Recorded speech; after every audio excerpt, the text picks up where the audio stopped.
Let's meet the starting lineup for the visiting Brooklyn Nets. At point.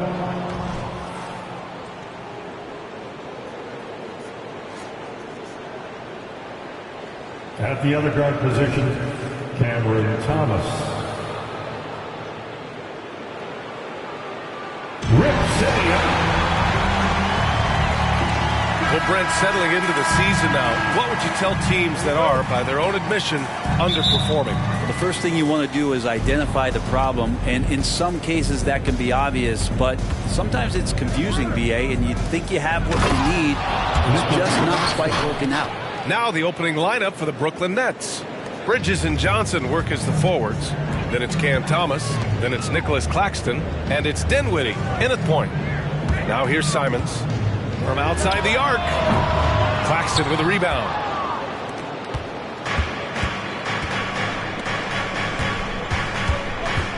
With the step back. Here's Bridges. And that one's good. Well, Bridges is down low, doing a great job of just pounding the defense. Makes the shot. Three-pointer Sharp. Oh, clanks that one. He's 0 for 1 to start. Well, the Blazers have boasted some high-powered offenses in recent years. Well, their success is always centered around what they've done on the offensive end, BA, but now they've lost a little bit of that potency, and they've got to get back to more balance so that they can be competitive on a nightly basis. Here's Kamari. The Nets making their last shot. Gets the three ball to go.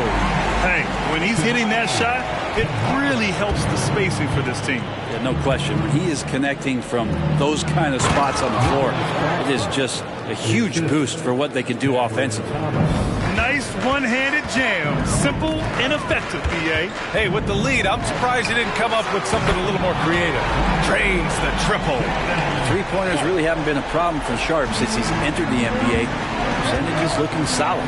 Dinwiddie with it. Now guarded by Simons. Here's Bridges. And the basket's good. Off the assist from Dinwiddie. Bridges has got his second basket of the game. And you like the balance here. Not just falling in love with the three ball. Kamari. No good from outside. He just couldn't overcome the perimeter coverage. Shut him down. Bridges misses. Portland has gone 2 of 5 from deep. Here's Grant. And such a nice move to make that bucket possible. And Grant doing a great job. Just bounced off the contact there and then finished off the shot. A minute 37 left to play in the first quarter. Pass to Dinwiddie. Screen by Claxton. And he lobs it up to the rim. Up high and down it goes on the lob. You could just see how in sync they were there. That's what it takes to pull that off. And here's Grant from the arc. The rebound by Bridges. The Nets have got 6 of 8 shots to go. And it's Bridges with the jam. What a stuff there. Bridges doing it with authority. For Portland, they've gone just 3 for 7 here at the start. Three-pointer Sharp. Rebounded by the Nets. They're coming off a loss against Miami. One thing we saw from them that game, and we see it around the league, an over-dependency on the three ball. Well, you have to be able to use the three-point line in some way. It's just such a weapon. In that game, it was just not there for him. Just great offense. The screen freeing him up for the slam. Hey, without that screen, he doesn't get a clean look at the rim. Yeah, why well, settle for the layup when you can attack the rim and rise up like that? Now here's Dinwiddie. Still no points. That one's good for 2. They're locked in and focused on making each possession a success. That's exactly how they got the lead. They ended up having multiple possessions in a row with good quality shots, knocked them down, and the game is fully in their control. Is it getting cold in here? This is a tough one. Crucial that he starts to work a little harder for a higher percentage shot. Here's Thomas. He's covered by Grant. Back to Dinwiddie. Lets the three fly. No good there. And so it's the Brooklyn Nets ending the quarter up 10. The hustle they've shown on defense has been tremendous. And more NBA action on 2K Sports coming your way right after this.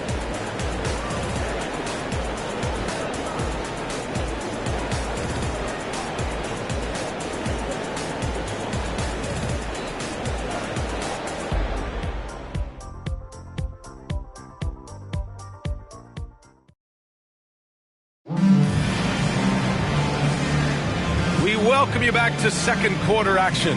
Plenty of basketball left to play, but this one has been one-sided so far. And a closer look here at the scoring breakdown for the Nets. They've done a great job establishing an inside presence. Now that'll open up more options offensively throughout the remainder of the game. Let's make sure that that selfish nerve doesn't get tapped, because right now there's great ball movement. They're setting each other up. Let's see if that maintains. Simons and Thibault are the two wings. Then it's Malcolm Brogdon. Then there's Walker. That's the group in the game for the Trailblazers. First one falls for him. And without a superstar scorer, Grant, the question has always been, how does this Nets team generate enough offense? Yeah, well, hero ball is not going to work. I mean, they've got to push the pace and trust one another and go from good shot to great shot.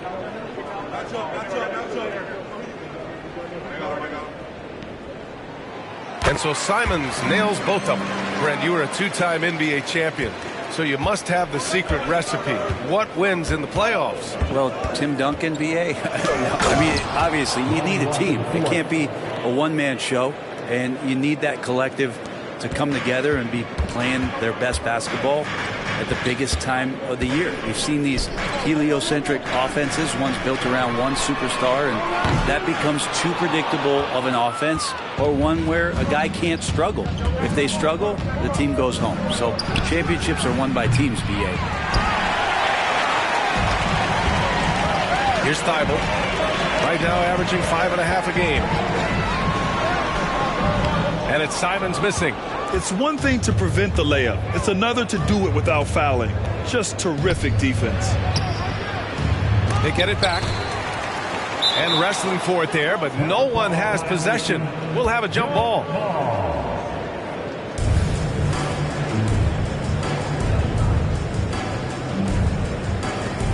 Brooklyn with the ball. Back to Finney-Smith. And again, it's the Nets missing. Well, if you believe in the numbers, that mid-range shot is not a high-value shot, even with little or no defense on you. To the right side. Outside Brogdon. From deep. Portland again missing.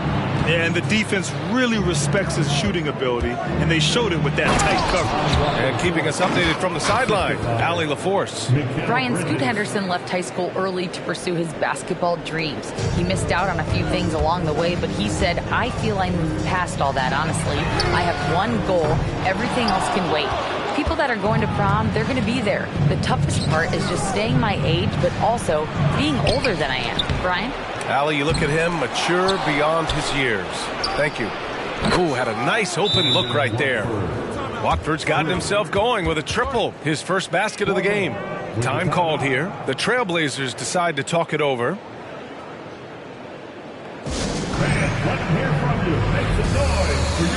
So both teams changing it up here. And a quick look at the 2K leaderboard. Here are the teams picking up the most steals this season. In third, the Trailblazers. This team will punish you for sloppy ball control, no question. They've got a lot of fast-handed guys just waiting to take advantage.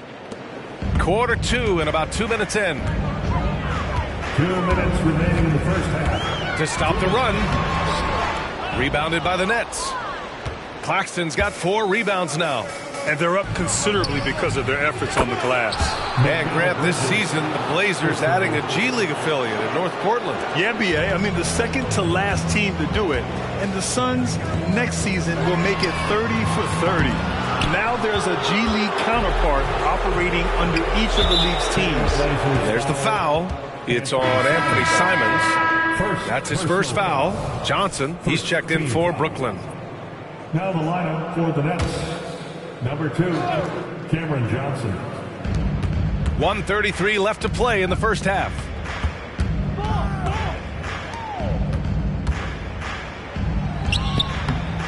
Sharp grabs the miss. The Trailblazers have gone 0 for 6 in the second. Not looking good. Johnson with the defensive effort. They are really struggling to stop this run. Frustration seems to be mounting here, and you can see not just in their faces, but right now in their quick and hurried shot selection. Now here's Claxton. There's the drive. Uses the glass on the layup. Claxton's got 8. And now almost all their points coming from the paint. Timeout called. Portland. Bridges, he's checked in for Finney Smith. And with the All-Star game coming up, let's check in on the standings in the East. You look at Brooklyn, middle part of the year. They're in 10th place. They need to put together some wins.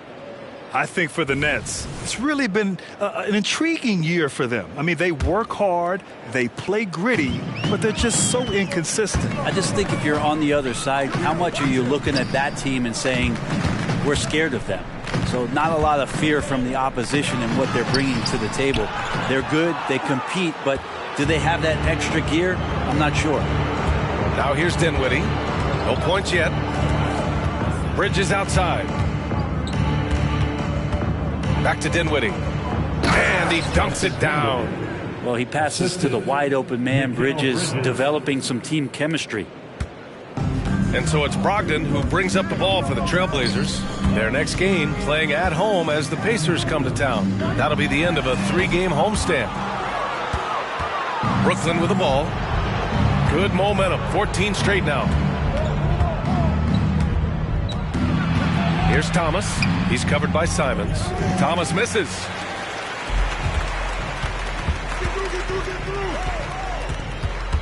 Nice move. Oh, sweet move. And so he draws the foul, headed to the line to shoot a pair. It's going to be on Cameron Johnson. In the paint, Simons really has to go up against it. Credit to him for sticking with that play and seeing some daylight in there. Time called here. The Trailblazers decide to talk it over. Attention Blazer fans, give a big round of applause. And he knocks down the first one. Simons really settling in to what he is in this league, and that is a microwave scorer that can come in and get buckets. And so it's Brooklyn. They have a confident 20-point lead right now. Their efficiency has been off the charts. They're running their sets well with patience and purpose. We'll be right back.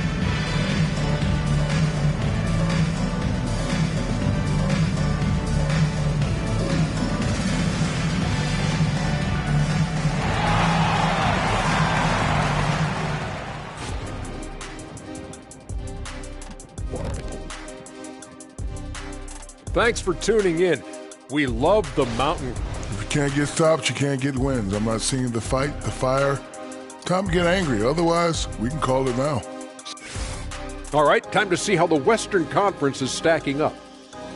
Taking a look at Portland, they knew it was going to be a tough year. And I got to say, it's been hard to watch them fight, looking through all these challenges. I hope they're learning something out there. Challenging times for the franchise. Thanks for tuning in. Now it's time to head back over to Brian Anderson for the start of the third quarter.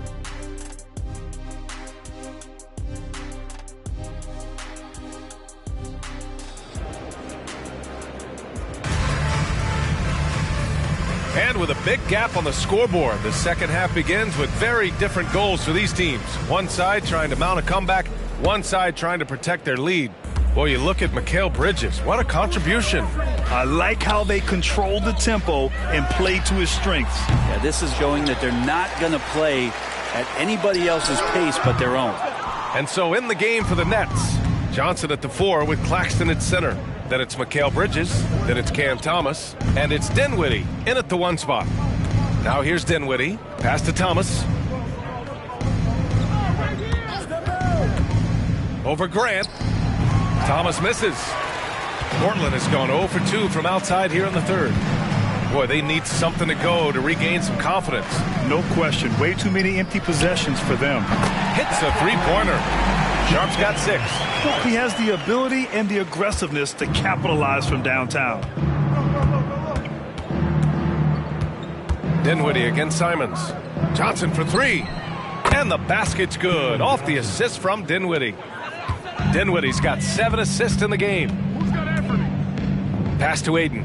Now Grant takes the 3. And again, it's Portland with a 3. I like seeing Grant knocking down threes, especially when it comes in the form of getting revenge. And the growth of Jeremy Grant since he came into the league, Brent, it's pretty remarkable. Pretty good for a former second-round pick, an athletic guy that fell under the title of a project player, but in Detroit took a larger role on, and I think being able to produce at that level, BA, has given him the confidence to continue to grow in this game. Well, that mid-range, Jay, usually pretty much on the money. Maybe the timing just a little bit off on that one. And that one's good. Sharp. That's the kind of pressure Sharp will put on you. He's not one that's going to sit back. He will attack. Bridges outside. Pass to Thomas. Back to Claxton. Again gets it to go. He can't miss. 5 for 5. And trust me, when the D's slow to react, he'll be the first guy to make them pay. Well, I know they don't have mobile devices out there for texting, so they might as well talk to one another. Now here's Grant. He's got 5.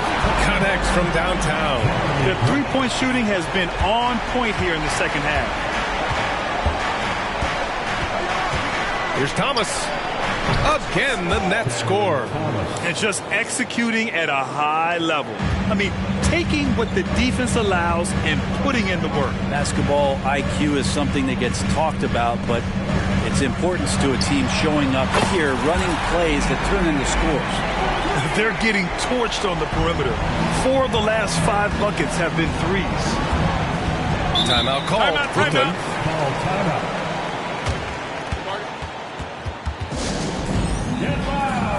Finney Smith checked in for Brooklyn.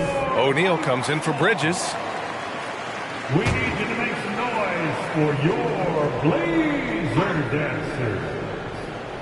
Third quarter here, and 3 minutes have come off the clock. Here's Dinwiddie. Softly drops in the floater. Dinwiddie's gotten his second bucket of the game. When the player gets a feel for that floater, it can really make things tough on defenders. You're just not sure how to guard him and where your point of commitment is. And they blow the whistle just as he gets it off. That's 2 points with a chance at another one at the stripe. That's a testament to the effort there on the boards. Never willing to give up on the possession, finding ways to sniff out the ball. Watford's checked in for Brooklyn. Walker comes in for Dinwiddie. Now here's Walker, making a mark on the offensive end, scoring around 13 a game. Got his man all tangled up. I mean, serious crossover. Here's Brogdon. They trail by 16. Portland again missing. He is just so deadly from out there. You expect that to fall. Pass to Watford, to the inside. For 3, O'Neal. Rebound by the Trailblazers. 19 seconds left in the third quarter. And here's Grant from the arc. Right wing. Here's Kamare. Sinks it from distance. Kamare's got 6. Their strategy has been pretty simple here in the second half. Attack from three-point range. Maybe trying to find a little bit more space and ball movement to get guys open at the three-point line. Well, through 3 quarters of play, down double digits. It may be difficult to overcome. Nets out in front. They lead by 13. And time for a short break. Stay right there. The fourth quarter is coming up next.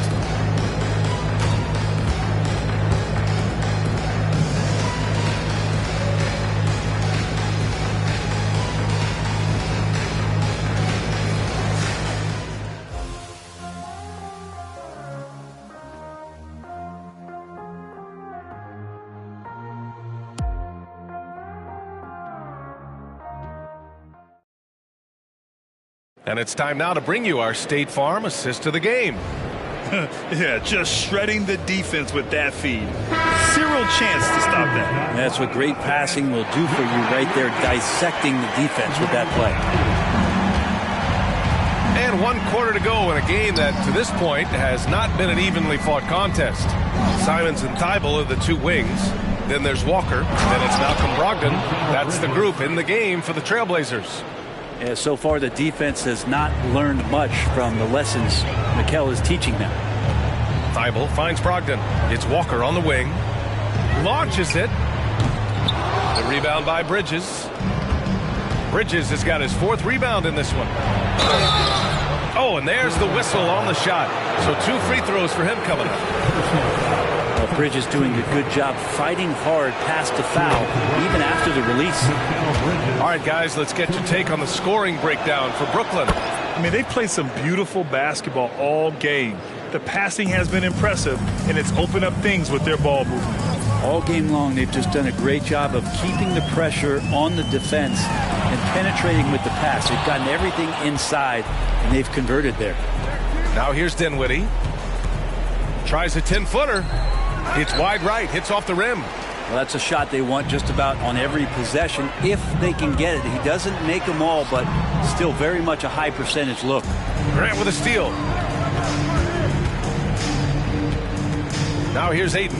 He's guarded by Claxton. And here's Grant from the arc. Rebounded by the Nets. Claxton's got 6 rebounds here tonight. Pass to Thomas.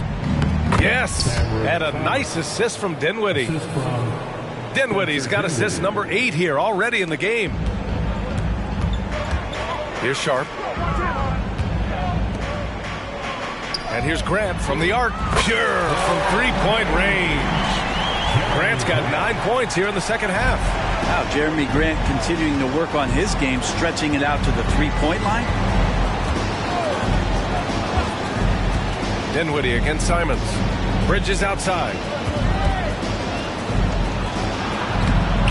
2 minutes gone by here in the fourth. Can't hit from in close. Grant with it, and Johnson picks him up defensively. Yep, that one goes. Defense forces Grant to be assertive, and he's able to work his shot around the interference. And so Dinwiddie will bring it up for the Nets. From behind the arc. And Ayton pulls it down. Ayton's got rebound number 7 tonight. To the left side wing. And here's Grant from the arc. Second chance effort. Jump shot is good. Grant's got 7 points for the quarter. No doubt that Jeremy Grant wants to become a better shooter, showing signs of progress in his catch-and-shoot game. And the basket by Bridges. And he was dominant in their last outing, and the same thing here tonight. He is in a terrific groove right now. Seems to be nobody standing in his way, no roadblocks for him to get to his spot, capitalize, and continue to be aggressive. Well, they're on the right path now, but still in a pretty big hole. Well, the run simply has given them a chance. Great work on both ends. They've got to now ratchet up a notch. Here's Thomas. Pulls it in from the elbow. That one drops for him. And the Nets lead by 13.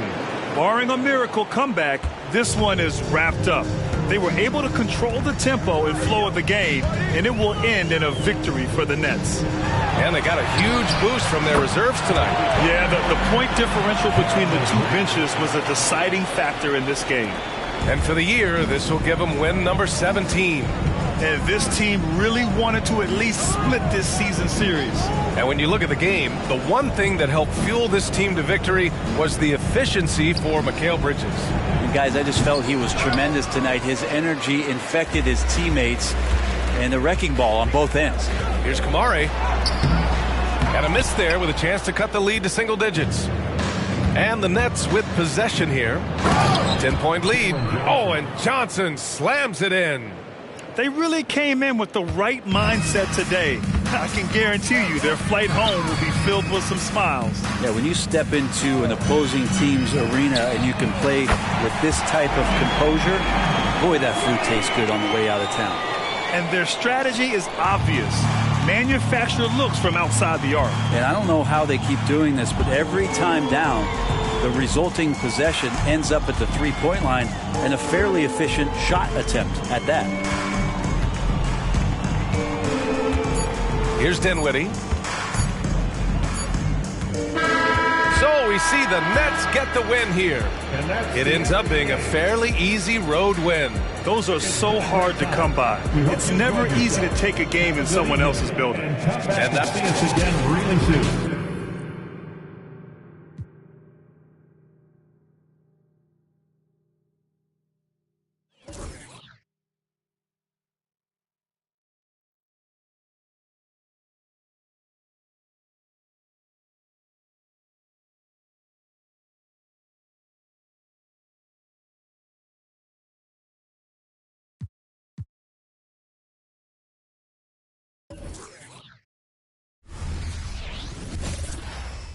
Hello, basketball fans. You've got it on 2K Sports as we get set to bring you an exciting NBA basketball game. Along with Steve Smith and Greg Anthony, this is Kevin Harlan. And our friend on the sideline, Hall of Famer David Aldridge, we'll be hearing from shortly. Now we get a chance to check out some stats for Jason Tatum. And guys, I think the grind of the season is catching up with him a little bit. It comes across in his rebounding numbers. Over the past 5 games, they've taken a tumble. He seems to be wearing down a bit. Maybe tonight, though, he can get his legs back under him. And the starting group for the Spurs. Wembanyama is the center with Sohan next to him. The guard pair are Jones and Vassell. And it's Champagnie in at the 3 spot. And for Boston, the wing pairing, it's White and Brown. Porzingis is out there with Tatum, and it's Holiday in at the 1. And when you look at a player like Devin Vassell, his massive reach really stands out. GA, a young man with a near 7-foot wingspan. Combine that with his quickness, Vassell has potential to be a really remarkable defender. And here is Vassell. After Jason Tatum getting his shot to go from deep. Here's Champagnie. And it goes out of bounds. That one off Porzingis.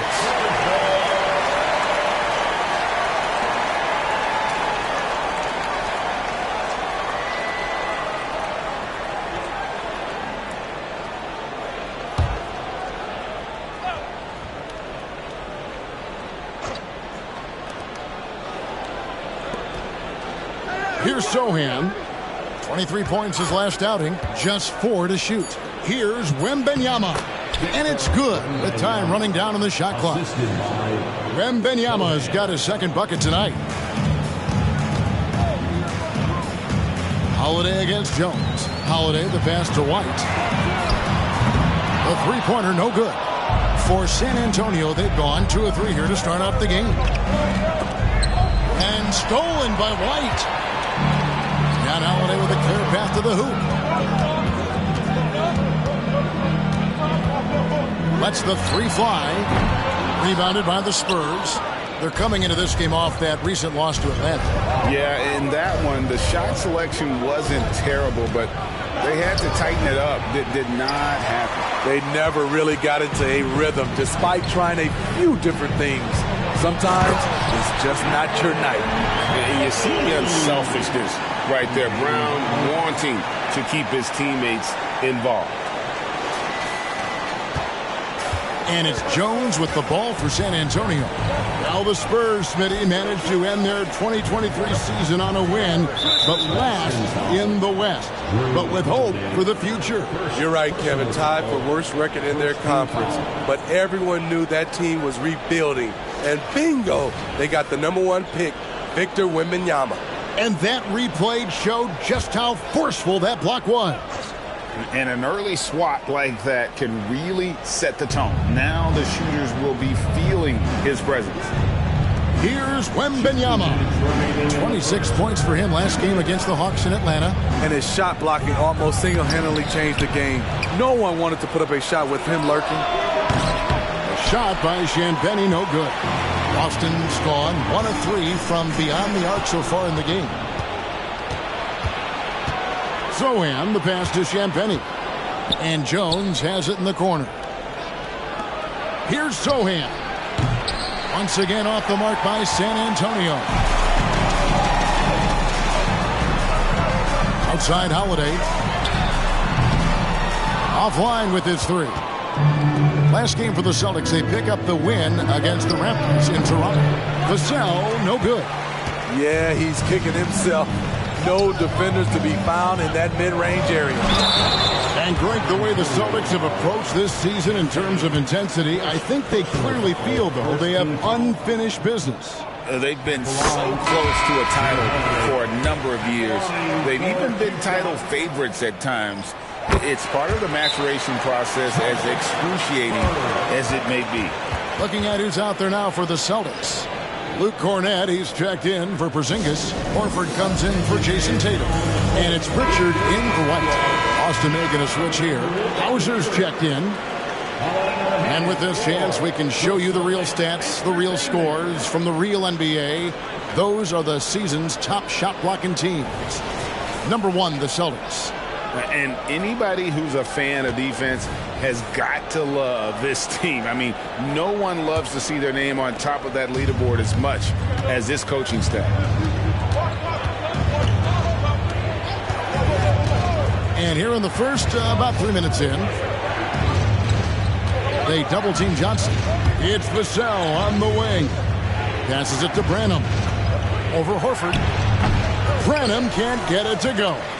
Trying to take advantage of soft defense. He might have gotten over-eager. And here's Brown outside. And it's Mamukelashvili with the rebound.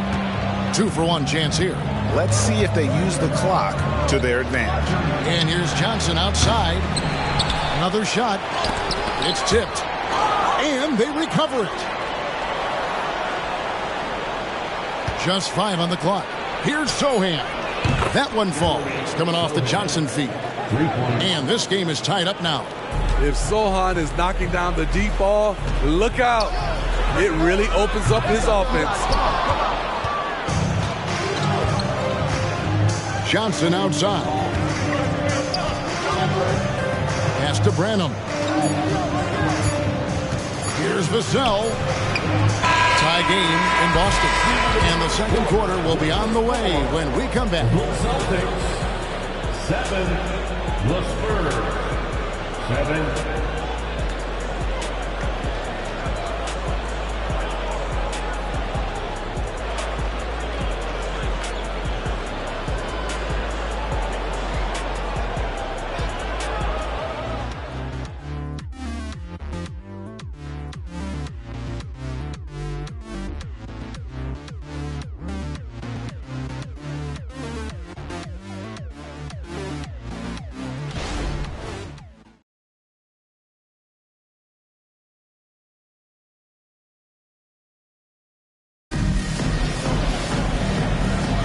And some good action in the books as we get back to the game that's been pretty close here so far. And the Celtics guys, what jumps out to you stats-wise? I love their effort, contesting shots, trying to intimidate here early on. And you can see it's already having an impact. It can cause shooters to think twice. On the court for San Antonio, they've got Victor Wembanyama.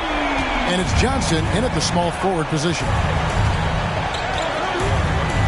Johnson outside. Here's Wembanyama. The shot is good. And so is his shooting tonight. 3 for 4. And with the big collisions we see in the paint, and Greg, there are some have argued for changing the charge rules. Did you see that? You know, there's talk of extending the restricted area. I've even heard some say ban charges by help defenders. I like the former idea. It seems less extreme. And here is Wesley after the three-pointer from Al Horford. Branham, good. Not just swinging the ball around the perimeter. Aggressive move inside. Tatum against Wembanyama. And the rejection by Wembanyama. And the basket by Johnson. Keldon Johnson seizes the opportunity and finishes well. Man, you look at the hype surrounding Wembanyama. Greg, it's unreal. One of the best prospect profiles, really, since LeBron. Almost unfair to try and live up to the expectations, but he's got the tools to be one of the best to ever play. It's time now to hear from our Hall of Fame reporter, David Aldridge. What's the latest, David?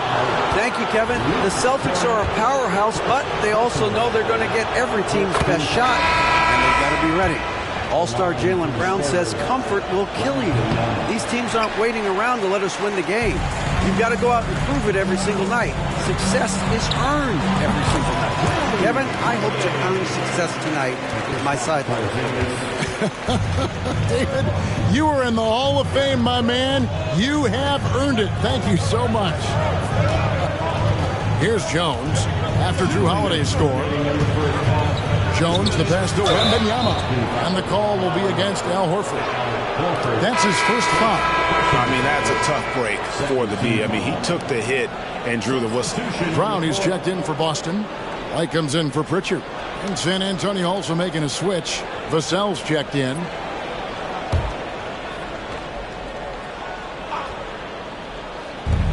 1:56 left in the first half of basketball. That's in, and the Celtic lead is cut down to just 1 on the bucket from Jones. I love when Jones looks for a shot like this. This is only going to make him better overall. And here's Tatum for 3. Gets it to go from beyond the arc. Tatum's got a pair of triples in the second now for the Celtics. And with Tim Duncan, David Robinson, Greg, the legendary Spurs big man of days gone by, does that, do you think, add pressure for Victor Wembanyama? Maybe a bit, but he also has the resources of the same great organization behind him, and that's what'll help.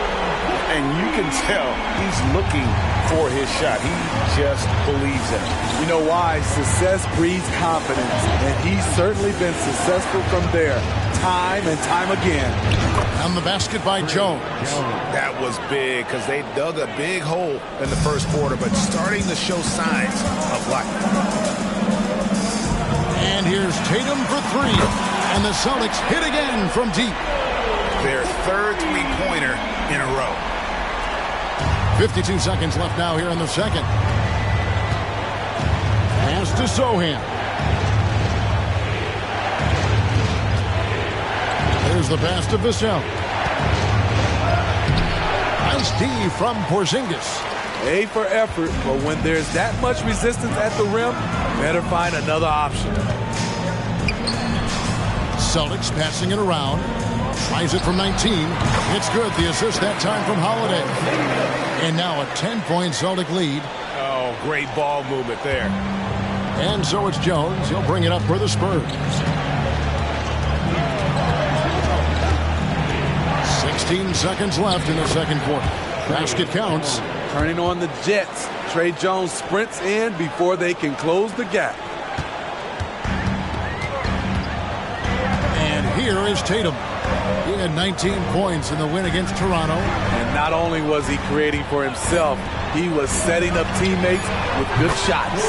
Connects from three-point range. And that pick takes the D totally out of the equation. Hey, if you're not going to fight over, you're essentially giving the shooter the look he wants. And so it's the Boston Celtics holding on to an 11-point cushion as we get ready to take a break. They've been playing some ferocious defense. And a chance now to send it over to David Aldridge, standing by courtside. David. Thanks, guys. Here with Jason Tatum. You have been rolling early. How did you get in that rhythm? Just staying aggressive. Just continue. All right, Dave, thank you. And time now for the halftime break with the third quarter soon to follow. Right here on 2K Sports.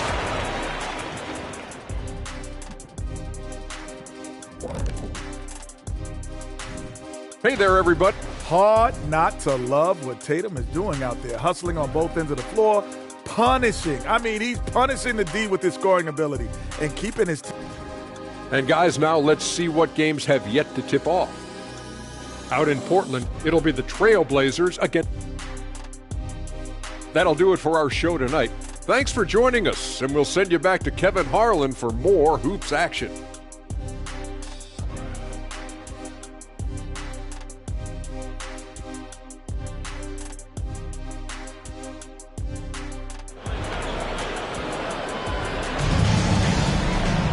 And with a big gap on the scoreboard, the second half begins with very different goals for these teams. One side trying to mount a comeback, one side trying to protect their lead. You know, guys, Jason Tatum has really been making it happen.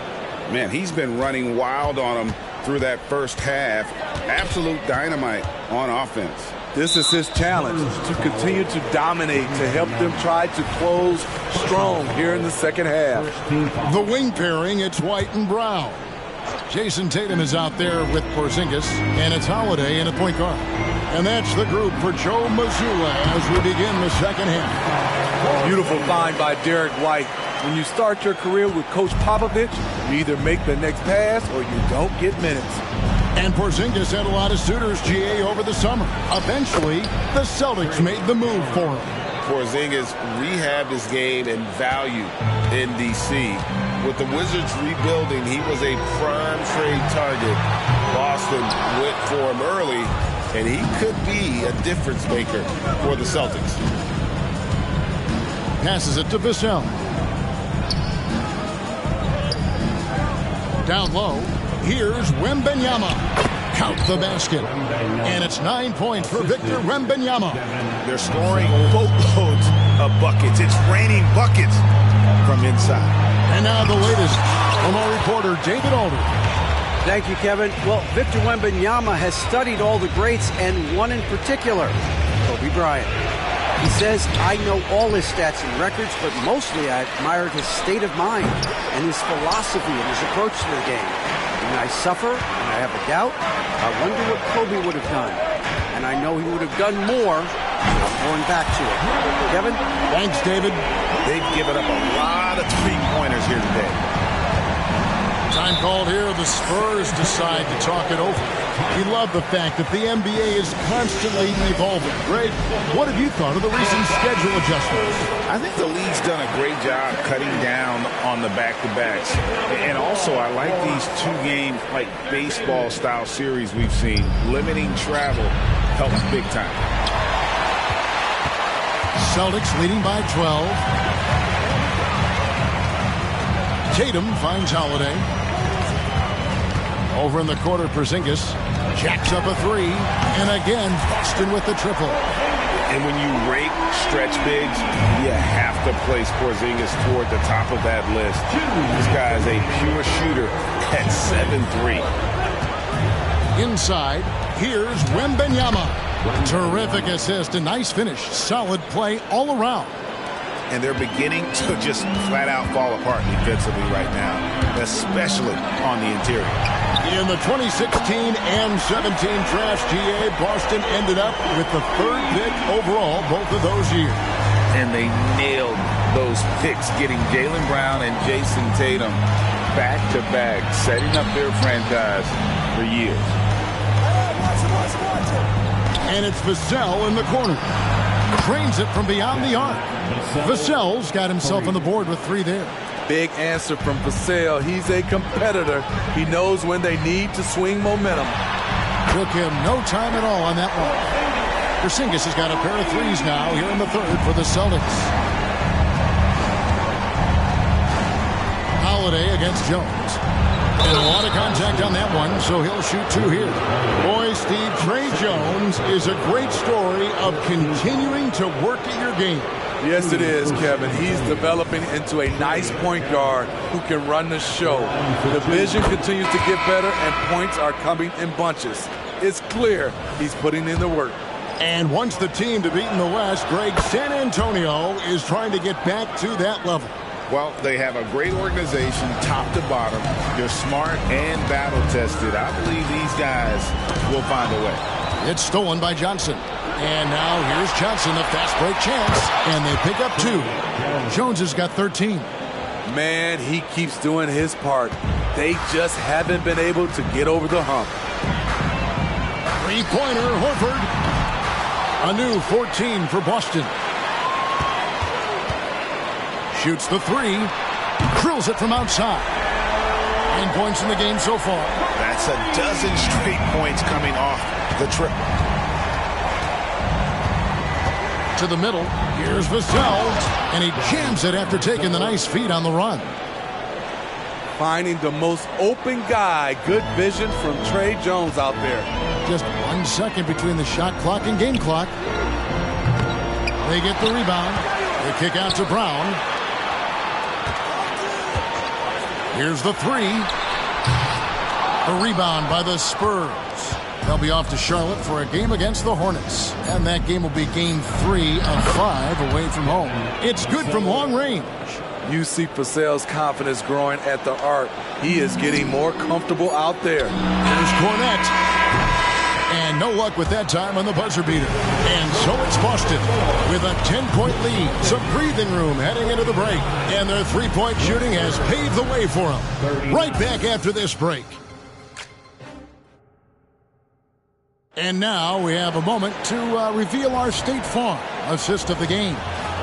And he sliced the D wide open with this feed. They had no chance to prevent that basket. Creating plays for others, it's an art form, but it's also a discipline. Fantastic job. And with 3 quarters behind us, let's see what this fourth period holds in store for us. On the court for San Antonio. We've got Johnson, and it's Osman in at the 4. Celtics leading by 8. Horford from outside. The rebound by Victor Wembanyama. Wembanyama has got his 6th rebound on the night. Here's Branham, and it's San Antonio with another. And coming down the stretch here, both teams still on fire. Yes, and if you love offense, you're loving this matchup. It's been a highlight reel affair. Pass to Tatum. It's up a 3. There's Tatum's range on display. And he got loose from the three-point range in the first half and showing signs here that he's still got the flow in the second. Pass to Osman. It's rebounded by Mikhailuk. Boston's gone 1 of 2 from three-point range here in the 4th. Cross contact on the shot, and now a three-point play chance as he'll head to the line. No clue how he got that one to fall. And some changes here for the Celtics. Zinkas, he's checked in for Luke Cornett. Brown comes in for Al Horford. And it's Drew Holiday in for Pritchard. Floats it up for Wembanyama. Can't hit that one. Well, that alley-oop attempt, a case of what could have been, just didn't finish the play. You know, this is something you practice over and over again. I'm surprised they couldn't execute. Nice work to get it inside and draw the contact.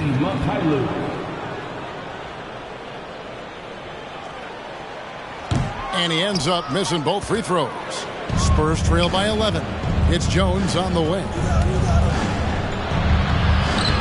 No good with the layup. And so Holiday will bring it up for Boston. At one point, they led by 16. Tatum, no good. He goes up strong, but he is met with resistance. I think that surprised him a little bit. And a wide open look for Wembanyama. Again, the miss by the Spurs. Celtics leading by 11. Celtics passing it around. Here's Mikhailuk. Again, the miss by the Celtics. He can hit it from deep, but needs a little more room to operate, and the defense wouldn't give it to him. Stolen by Holiday. And here comes Brown, leading the fast break. And his competitiveness showing through. That's an aggressive finish. He is just unwilling to settle. He gets right to the rim and makes sure they come away with points. Time called here. The Spurs decide to talk it over. They trail by 13. 1:39 left to play here in the 4th.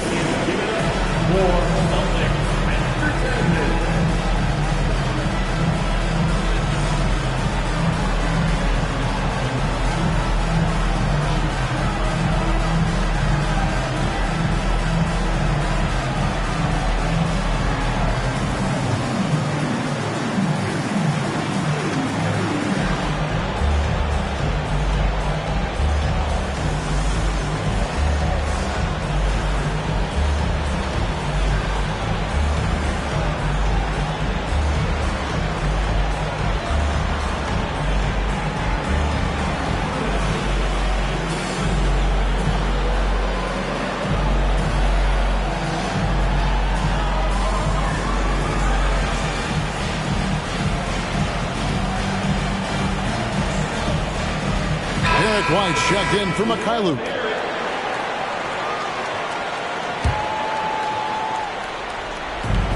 .139 left to play in the final quarter. Taken away by Holiday. There's Tatum. Yes, and it's Holiday with the assist that time.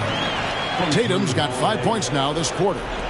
And let's get your take, guys, on the hustle stats for the Celtics. Their defense, it's their defense. It has been downright incredible so far, being disruptive and coming up with steals left and right. And another thing they've really excelled at tonight is protecting the rim. Shooters keep getting their shots swatted away by this squad. And with this new CBA, Greg, for the first time, team and league licensing revenue, about $160 million a year, is to be shared with the players. And I think that's probably jersey patches and stuff like that. It makes sense that the players should get a share of that. Wembanyama gets the bucket. And so just rolling to the finish line now in what has been a very confident-looking performance for Boston. They really had it going, guys. Their offense propelled them. In this case, it was the higher shooting percentage that made the difference and earned them the W. And so checking out their record tonight, that'll mark win number 32 overall. And with this win, it gives them a sweep of the season series, even though it's just a brief 2-game. And what a tremendous standout performance it was for Jason Tatum. Hard not to be impressed by what he did tonight. He was aggressive, he was efficient, and the defense had no answer.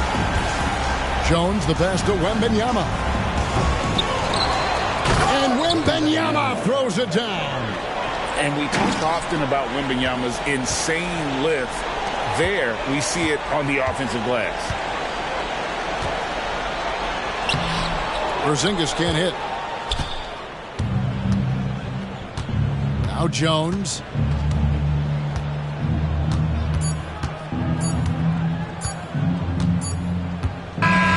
And so it's Boston easily grabbing this one.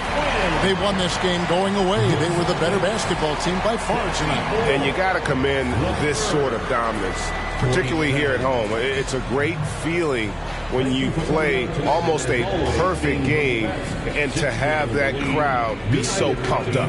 And now let's check in with David Aldridge reporting from the sideline for our player of the game. David, take it away. Thanks very much, Jason. It was a struggle last time out, but tonight you were back on track.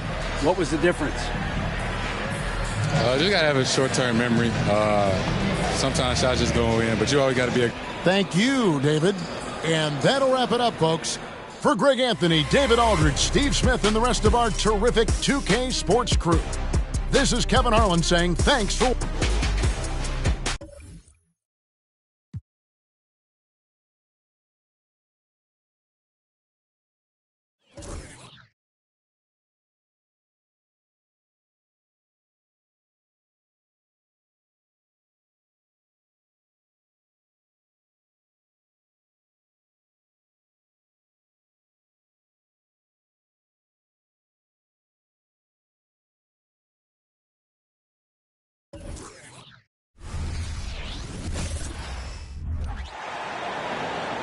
It's time to introduce the starting five for your Detroit Pistons.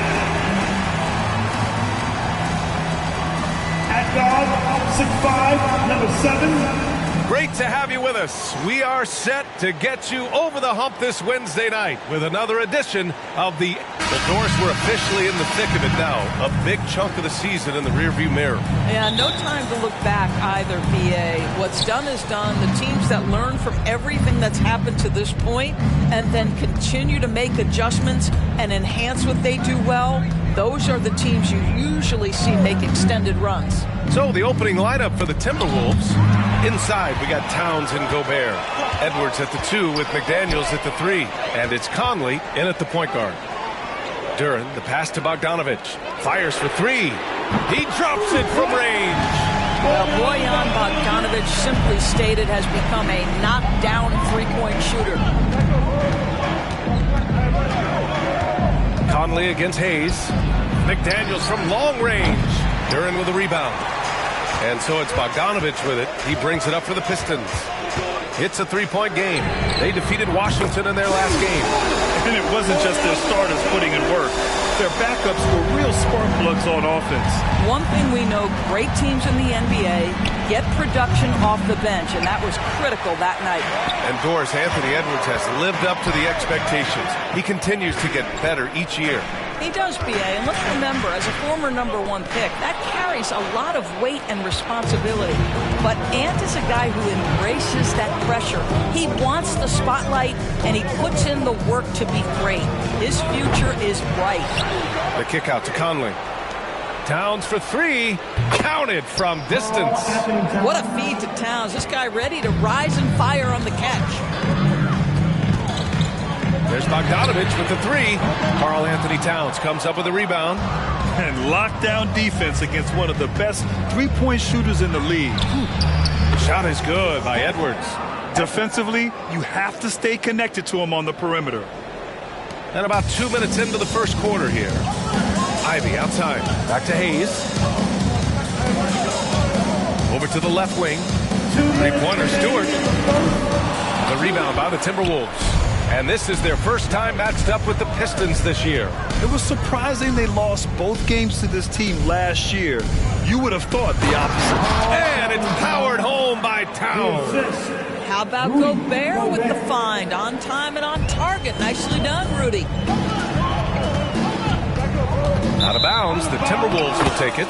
Every team in the new NBA wants to be on this list. The sharpshooters from three-point range.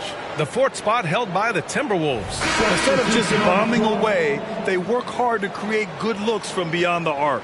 Thompson, he's checked in for Bogdanovich. Milton's checked in for the Timberwolves. Here in the first, just under 2.5 minutes played so far. When you discuss the Minnesota Timberwolves, what would you say about their front office, Grant? Well, B.A., they want to be as competitive as possible. Whether it's who they are drafting, trading for, or signing in free agency, this team's goal is to be taken seriously out west. And the layup is good off the glass. What dedication by Thompson, refusing to let the defense get the upper hand there. Conley passes to Milton. Now here's Gobert.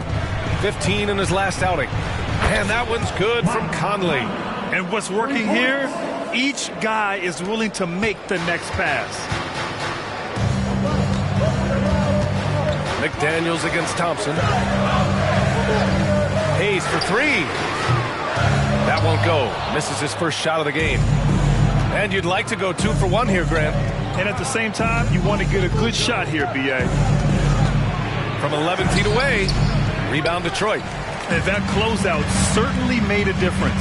Well, no question, he altered that shot, and most of the time, that's just as good as blocking it. Just taking it right to the rim, and no one was there to greet him. And I think defensively, that is not the way you want to start. Giving up high percentage looks, that doesn't typically end well. And out of bounds, Detroit will have it. So it's both teams making substitutions here. Substitution on the court. The Pistons have gone 4 of 7, shooting a solid percentage. Here's Sasser. And scores off the crossover. Pounding it inside early and often, setting a physical tone. Milton surveys the floor. Here's Towns. Banked it in off the glass. Towns has got 7 points. That to me is about Karl-Anthony Towns carving out position on the interior. Such a pretty play. So at the end of 1 quarter of play, still a close game. Timberwolves ahead, leading by 1. Don't go away. We'll be back with the second quarter in just a moment.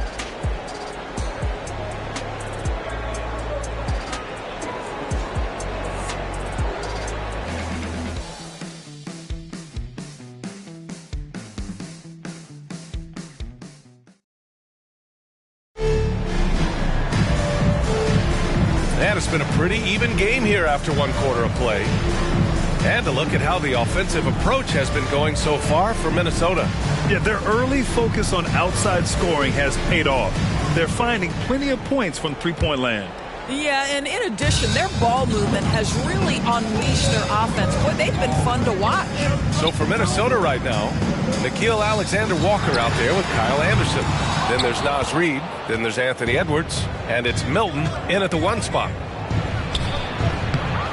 No good off the back of the rim. The Pistons trailing. Thompson left side. Back to Burks. The 3 on target from range. Burks is a lethal three-point threat. This guy has such an effortless shooting stroke. Grant, plenty of guys show up to the league, accomplished athletes.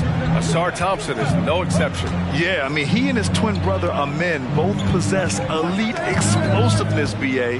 At 6'7" and a 7-foot wingspan, all the tools to succeed and the work ethic to make it happen. A moment to hear from Allie LaForce. Well, Karl-Anthony Towns is a threat from everywhere on the court. He said, quote, if I need to shoot, I can shoot. If I need to post up, be a bruiser, I can be a bruiser. I'm not a specialist in anything. What I can do is be a very versatile player and try to do every single thing really well. Brian? Yeah, that's the good stuff there. Allie, thank you. McDaniels is checked in for Minnesota. Mike Conley comes in for Milton.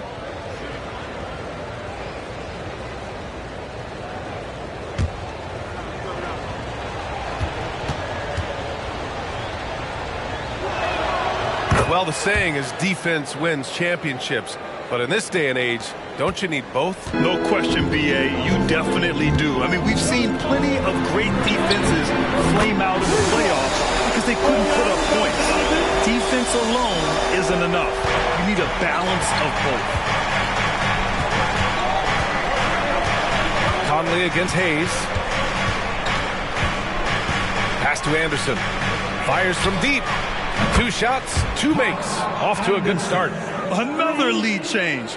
Give these teams credit. They're really fighting it out.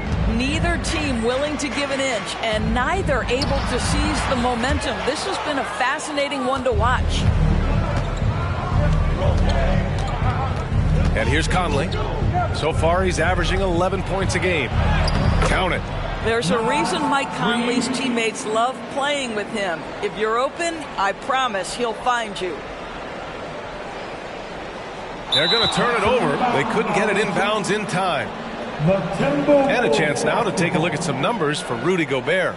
Effective field goal percentage is a great way to measure his performance over the previous 10 games. It's been much improved, a sign that his game has been evolving. Stewart, he's checked in for the Pistons. Burks comes in for Thompson. The Timberwolves also with a sub. Gobert's checked in.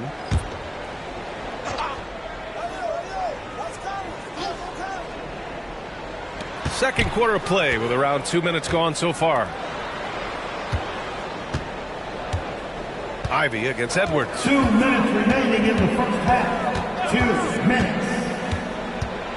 Here's the floater. Blocked! And the Pistons pushing it up now. A nice shot by Ivy. Looking unstoppable. Ivy able to get the advantage there on the fast break. Well, Grant, given the proud history of the Pistons, the teams were an especially rough decade for them. Yeah, I mean, nothing much went right for them. But I'll say this for Detroit fans, they never give up on their team. It's as faithful a fan base as you'll find. And that one's good. Stewart. In general, they're finding good looks from beyond the arc, steadily improving as this game's going along.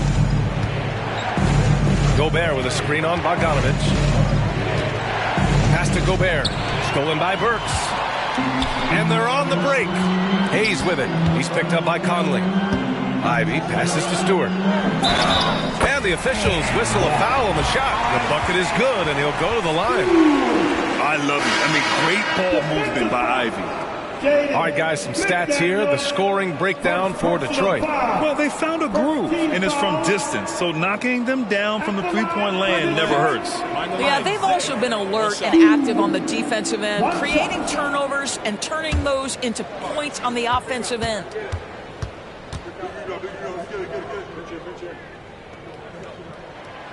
And the free throw, no good. Well, Doris, the Timberwolves have made consecutive playoff appearances.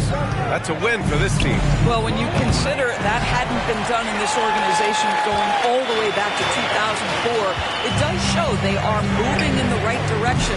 The next step, obviously, they have to win a series. Outside Conley. He didn't have his feet planted. Side out. And they have to take another look at that block. What a play. I mean, that'll have the offense thinking twice about taking shots in his presence. Bojan Bogdanovich checked in for Burks. And the Timberwolves also making a change. Anthony Edwards is checked in for Milton.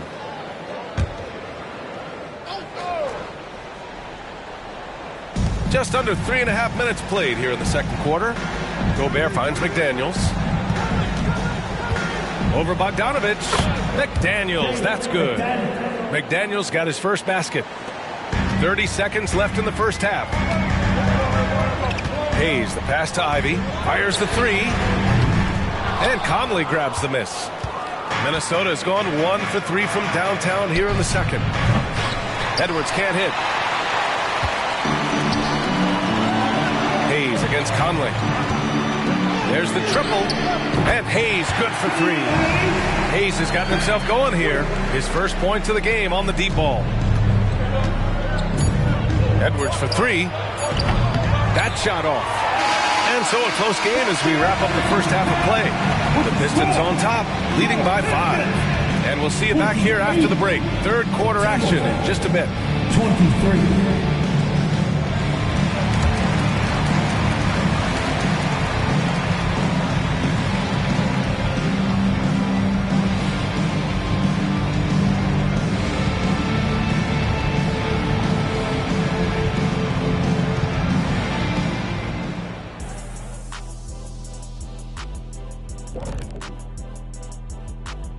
Thanks for stopping by, y'all. First up on the show tonight, a quick look ahead of... They're staring at a rough road ahead, the kind that can break you down. But this is what separates good from great, the way you take on... And now let's focus on our game. A strong first half for the Detroit Pistons. Well, you appreciate their efficiency. Glad you could join us. Ryan Anderson and crew are ready to take it away for the start.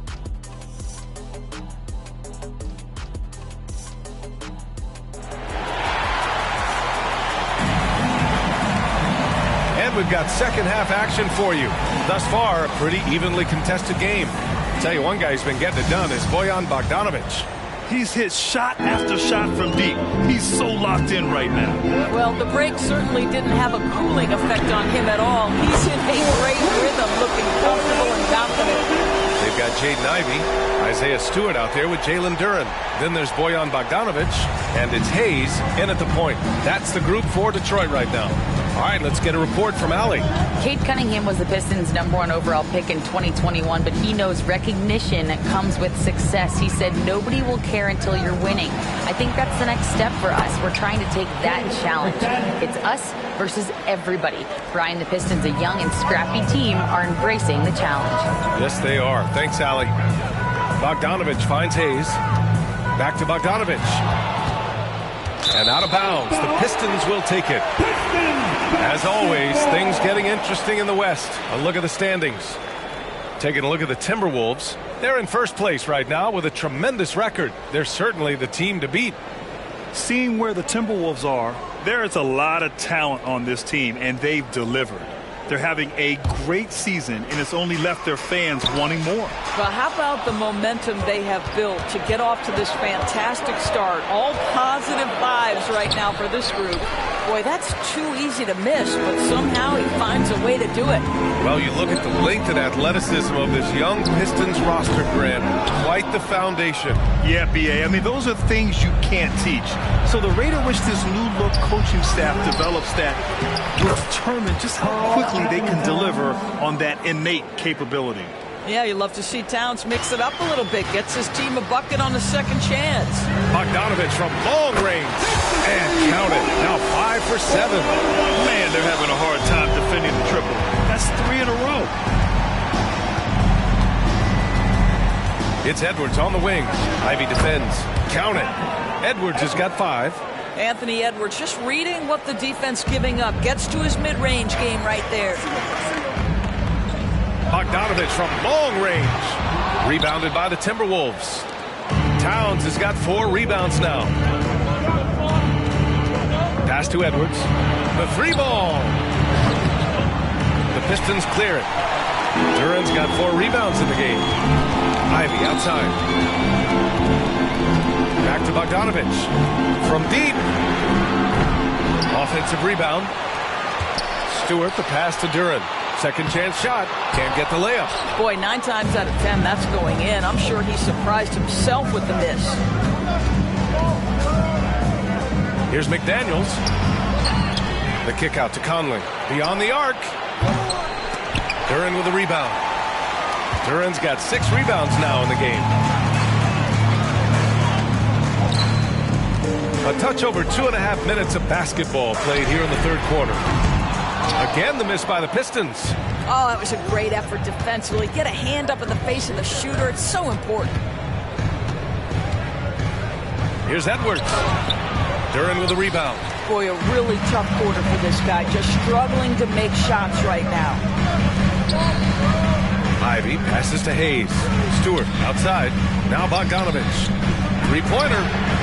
That's his 6th make in 11 tries. You love the strong shooting of Bogdanovich, a polished player with a scorer's mentality.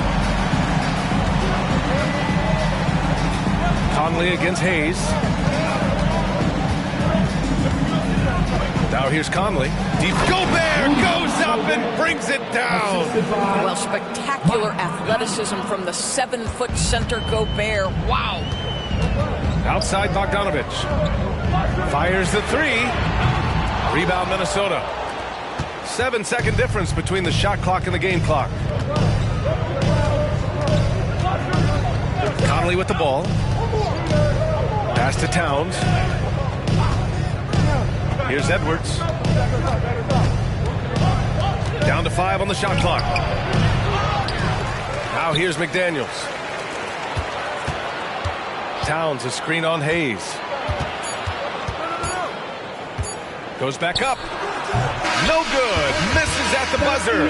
Bojan Bogdanović has been leading the charge for the Pistons. He's now hit 6 threes in this game. Knows he has the green light to fire away. We'll be right back with you shortly.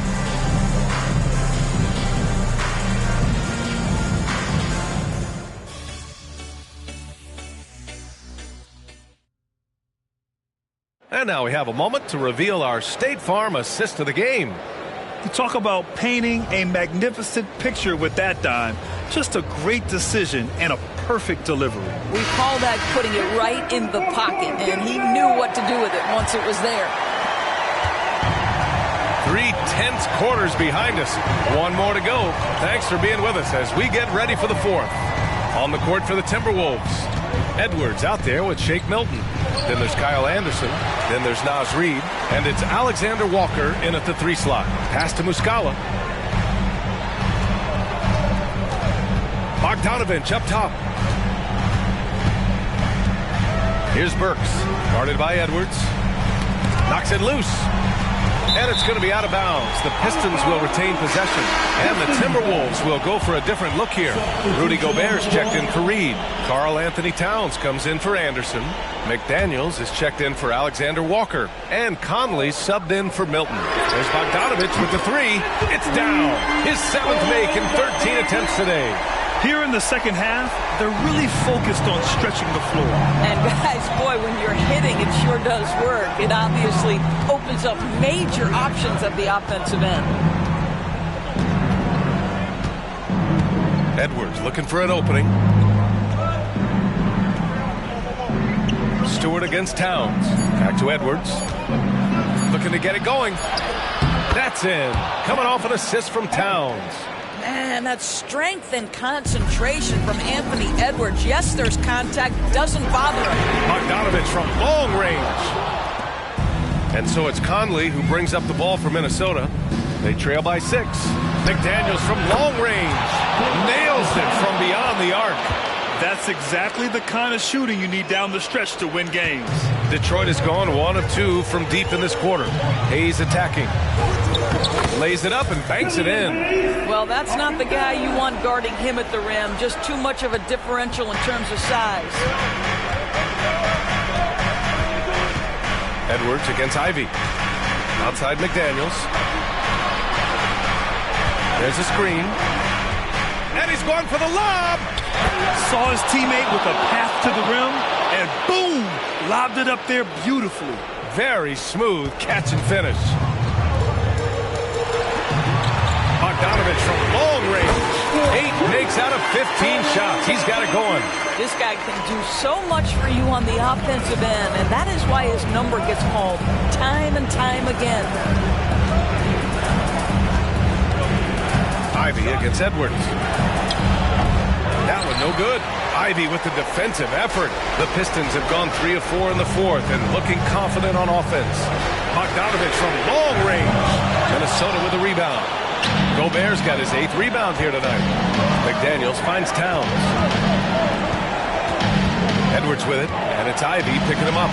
Gobert passes to Conley. Towns for 3. A rebound by Stewart. He couldn't believe how open he was. He just couldn't convert it. Here's Ivy. And he drops in the layup off the glass. And now an 8-point Detroit lead. What a great shot there by Ivy. He didn't let the contact get to him. And Minnesota calls time here. They're behind by 8. 1:07 left in the game. Let's go now to the sideline and catch up with Allie LaForce. Over that last break, I got a chance to hear what Chris Finch said to the team. Coach telling their players, let's play with urgency. This is the game. I know we'll win if we play hard. Let's see how the team responds. As always, Allie, we thank you. Listen, he knows he should have made that shot. We'll see if they can work it back to him in that same area. Bogdanovich passes to Duran. Now Ivy. Pass to Bogdanovich. 4-3. That shot, no good.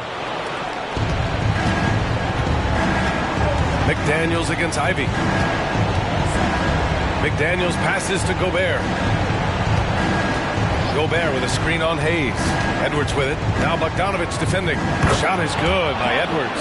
We know this about Anthony Edwards. He is fearless in these moments. That's a big-time clutch delivery. And now they decide to foul intentionally. So it's Detroit now. 6-point lead. And he commits the intentional foul.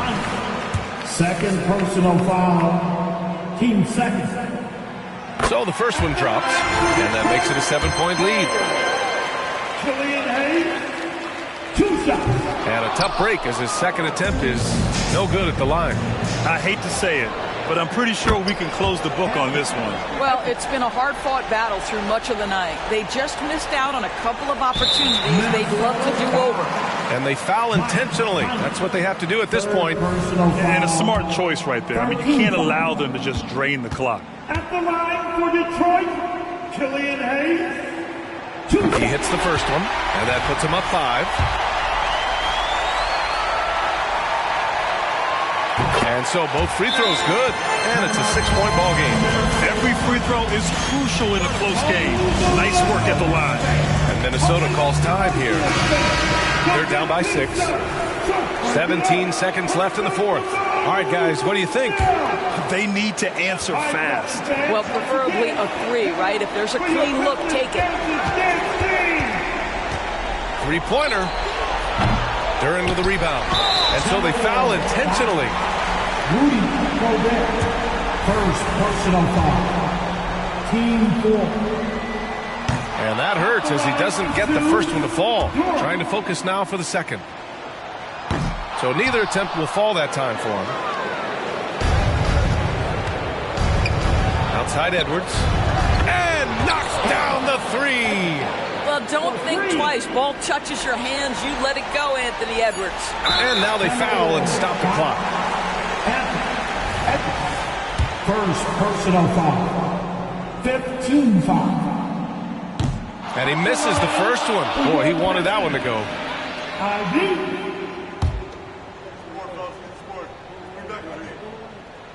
And he's able to hit the second one. And that gives him a 4-point cushion. And how can you not be excited about Ivy's potential? You can tell he wants to keep getting better. So it's a narrow victory for the Pistons, pulling it out for the W. Boy, a hard-fought game. They did a great job of holding on to the lead at the end. Yeah, get the coffee, because that's the way to close. You're going to face some obstacles in the game, but they overcame every one. Well, folks, that's going to do it for now. For Allie LaForce, Grant Hill, and Doris Burke, this is Brian Anderson. Thank you for watching tonight's game.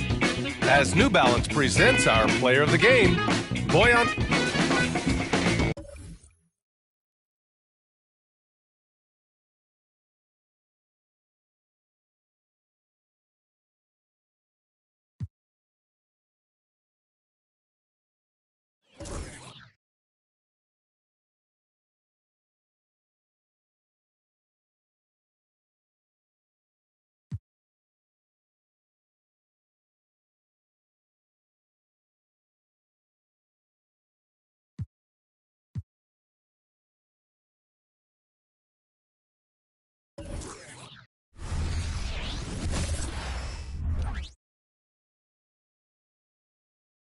The Bucks coming into the arena confident they'll be walking out of here with a precious win on the road.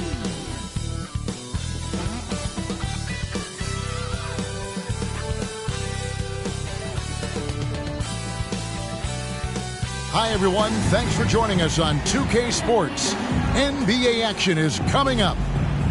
And in our matchup tonight, we'll see the Milwaukee Bucks going up against the Cleveland Cavaliers at Rocket Mortgage Fieldhouse. I'm Kevin Harlan. With me tonight, former NBA players Richard Jefferson and Greg Anthony, with David Aldridge joining us courtside. A moment now to look at the year-to-year scoring output and how it has been trending for Chris Middleton. And maybe it's shocking, maybe not too shocking, but the scoring trend over the last few years has been going down a bit. I'm sure it's something he's well aware of, and we'll see if that continues to be the case. Here are the starters for Milwaukee. Middleton and Giannis slot in at the small and power forward. Damian Lillard out there with Malik Beasley. And it's Lopez in at the center position. And Greg, with the coaching changes in Milwaukee, where are they looking for improvement? Well, Kevin, they've been dominant in the regular season, but the playoffs require adjustments. That chess match is where they hope to improve. Now Middleton following the three-point attempt by Donovan Mitchell. Middleton with it, guarded now by Okoro. Just 5 to shoot. The Bucks need to get a shot off here. Lillard misses. We're about 1 minute into the first, and that one drops for him. Okoro's got his team on the board to start the game for Cleveland. It's great whenever a big knows how to handle it. Allen sharing the wealth. Lopez sets a screen for Lillard. And the Bucks miss again. Oh, man, that's tough. That's definitely one he'd like back. Almost too wide open. Mitchell dishes to Okoro. Back to Mitchell. Lets a floater go. And the rejection by Giannis. Here's Beasley. And yes, it's good. Just such a well-rounded offensive player. He's got a little bit of everything. Cavaliers are gone 1 of 3 from the field to start this one so far. Strus passes to Okoro. Back to Strus. There's the three. Knocks down the 3-ball. And he likes to get in a rhythm early. Nice triple. The first quarter of action, 2 minutes in. 2 minutes. Lopez, a screen on Mitchell. Giannis outside. From past the arc. The Cavaliers pull it in. Home court didn't seem to help any last time they met. We'll see if it makes a difference this time. Yeah, and they got beat last time these two teams met, and really free throws were the story. And as the trade deadline gets closer and closer, we're starting to hear, Richard, more chatter about who's on the trading block. Yeah, no question. Some teams are looking to make some moves, Kevin, while others are somewhat content to stand pat and trust in their continuity. It'll be interesting to see what happens. Now, here's Okoro following the miss by Giannis. Wade for 3. Another 3 for Cleveland. And it just seems that every pass they made is leading to a score. Just great ball movement. Middleton outside. Back to Lillard, looking to end the run. Jarrett Allen grabs the miss. The Cavaliers leading by 9. Strus's shot is good. Strus has got 5 now. Displaying intensity right off the opening tip, especially on the offensive end. They came out swinging, really setting the tone on offense, and the opposition has not been able to respond. And Milwaukee calls their first time out of the game. A different look now for Cleveland. George Niang, he's checked in for Okoro. Karis LeVert comes in for Max Strus. And Porter subbed in for Donovan Mitchell. Now here's Connaughton. He's averaging around 5.5 points a game. Porter against Lillard. Fouled on the shot, picks up 2 points. So 1 free throw coming up. Defensively, giving up far too many open rhythm looks. The Bucks making a switch here. Haynes checked in. So Richard with the Cavs. There were bumps in the road after 4 straight trips to the finals a few years ago, clearly. Yeah, and that's to be expected after losing LeBron. They had to reset most of the roster, but they've done a nice job of building the team back with Darius Garland, Evan Mobley. It has been very, very impressive watching them work.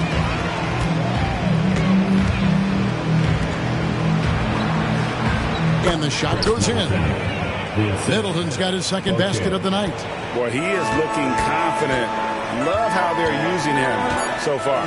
Yeah, when he gets engaged this early in the game, it's bad news for the defense. He can hold this starter throughout the rest of the game. And so it's Cleveland ahead by 9 as the quarter comes to a close.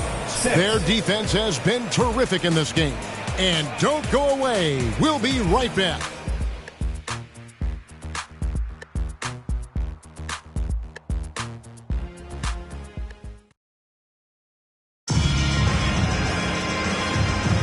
And if you're just tuning in, we've got a wide margin on the scoreboard, but plenty of time left for a comeback. And let's take a moment, guys, to get your take on the scoring so far for the Cavaliers. They've really been dialed in from deep. This is a team that has a ton of confidence in their outside shooting ability. And also have to bring up their passing game. They've been moving the ball with great precision so far and creating great looks for their teammates. Karis LeVert is out there with George Niang. Then it's Donovan Mitchell. Then there's Tristan Thompson. And it's Porter in a point guard. That's the group for Cleveland going right now here in the second. Pass to Niang. On the wing, Mitchell. He's defended by Connaughton. And that one clearly a foul. Gets the whistle and 2 shots coming up. Richard, the Cavs went all in for Donovan Mitchell. But it is paid off well. It's crazy what Donovan Mitchell can do at only 6'1". He has so much bounce and so strong. But he is still undersized for the position. But that front court, man, that defense helps him out a lot. Beasley's checked in for the Bucks. Here's Middleton. It's rebounded by Cleveland. This game coming on the heels of their win against Chicago. And with the type of defense they played that day, they were able to cause a lot of mistakes. Not just forcing mistakes, but converting them into buckets on the other end. Great controlled aggression from their D in that game. Pass to Portis. Over Thompson. Off target with the jump hook. The Cavaliers leading by 10. LeVert kicks to Mitchell. Thompson passes to Porter. For the 3. Niang, that's good. Niang's got himself going with the triple, his first basket of the game. Yeah, those are starting to add up, guys. Of their last 5 baskets, 3 have been triples. Middleton outside. And a wide-open look for Portis. And the Bucks miss again. And it's Mitchell with the ball for the Cleveland Cavaliers. This is the most they've led by 13 points. Here's Niang. That's in, coming off the assist from Thompson. Niang's got 6. Yeah, great outside shooting, really fueling this run. Looking at the Bucks, GA, they've made the playoffs every year since 2017. And Kevin, as long as Giannis is at the helm, that streak should continue for a while. He's arguably the best player in the world. Guys want to play with this kid. Let's check in with our reporter, David Aldridge. Thank you, Kevin. Chris Middleton is a huge part of the Bucks' offensive attack. Giannis says we need him to be aggressive, taking over games. And asked whether down the stretch he needs to be the one to take over, Giannis says, nah, I trust this guy to death. If he wants the ball, he gets it. Simple as that. Kevin? You're so right, David. The trust factor is definitely there. Hey, thanks for the report. And here's Strus for 3. Another 3 for Cleveland. And they're getting their points now almost exclusively from the triple. 4 of their last 5 makes are from beyond the arc. Lillard against Porter. Throws it down as the official calls the foul. It may be a 3-point play. It's on Jared Allen. And no stopping Lillard. Excellent at staying in control no matter what the D throws at him.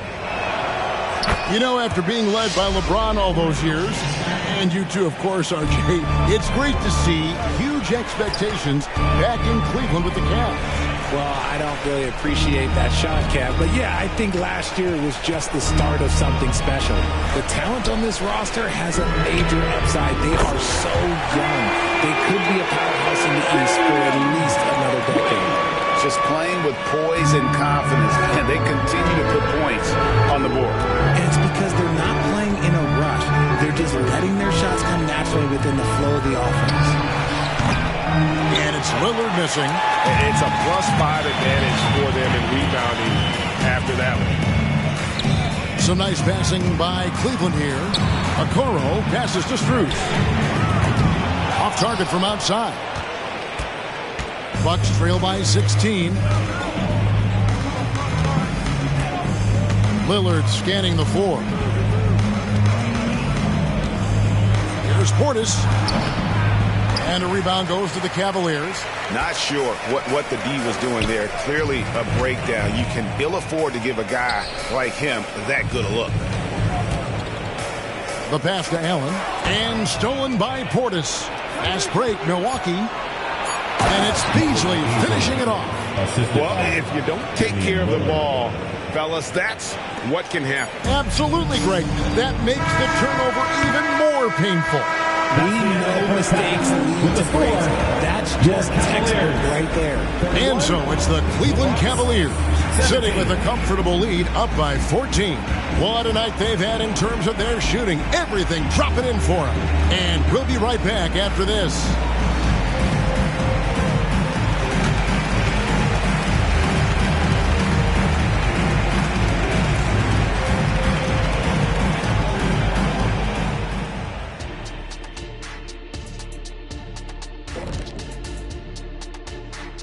Howdy, folks. You think about the projected bubble teams. What kind of urgency are they feeling to step it up? I wouldn't know. I was never on the bubble. Oh, please, stop it. Your rookie year, you won half the games. It wasn't my fault. The backcourt wasn't versatile. Kerr and Skiles weren't the same dude. Oh, my. Shifting focus now to that first half we just watched. A grueling game so far for the Bucks. They have to stay attached to shooters because they're getting torched. I want to see them fighting over screens, getting those hands up. Don't be lazy. They've certainly dug themselves a hole. Might take a couple of big runs to climb out of it. And that concludes halftime. Now time.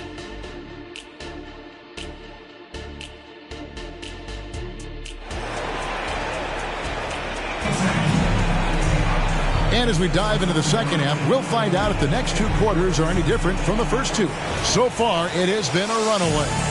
And often players want to discuss calls with the officials, but Greg, what was your approach with those conversations with referees? Well, it depended on the conversation, but at the end of the day, you realize they've got a job to do just like you do, and you try to keep it as respectful as possible and yet still be able to get your point across. Here's who Adrian Griffin is starting the second half with. We'll see the talented pair of Middleton and Giannis at forward. Malik Beasley out there with Damian Lillard. And it's Lopez in at the center, locking down the middle. And a great look. Lillard always looking for teammates. Doesn't have tunnel vision. Here's Okoro. And Chris Middleton pulls it down. Give the defender credit. Willing to challenge the shot. Lots of other guys just let them score there. A shot by Antetokounmpo. Nobody around. And it's another Milwaukee shot right there going in. The Cavaliers leading by 12. Pass to Strus. A shot off that time. Excellent D there from Beasley. Here's Giannis. Giannis with a muscle.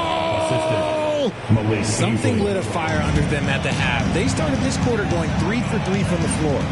A three from Strus. Good, and the assist goes to Mitchell. Strus has got 11 points. The game of Mitchell is more about putting up points, but Donovan can dish too. Well, J.B. Bickerstaff, Greg, has done a tremendous job in his time with this Cavaliers team. And has had him on the winning track since his first full season with the team. Really getting the most out of this roster. Not full of superstars, but full of guys who enjoy playing together. Three-pointer, Wade sinks the triple. He's got 12. The defense is far too slow to close out on those three-point attempts. It's Antetokounmpo on the wing. Beasley outside. His three-pointers off the mark. And So Allen will bring it up for Cleveland. 16-point lead, the largest margin in the game. And the latest now from our sideline reporter, David Aldridge. David, it's all yours. Take it away. Thank you, Kevin. The Cavaliers are trying to win now while also developing a young superstar in the making in Evan Mobley. Coach J.B. Bickerstaff said, what we're trying to build is never putting one person above the greater success of the team. So it's a balance, because when we get to our best, I believe Evan can be our most impactful player. But it's on us to get him there. Kevin? I like that approach. Thanks, D.A. Out of their last 5 makes, how about all 5 from long range? They need a bucket in a big way here to regain some confidence. Three-pointer, Lillard, and the Bucks miss again. And they've got a big lead, not just on the scoreboard, but really in the rebounding numbers as well. Mitchell. Allen kicks to Mitchell. Passes it to Okoro. This one for 3. And Damian Lillard pulls it down. Bucks trail by 19. Stolen by Okoro.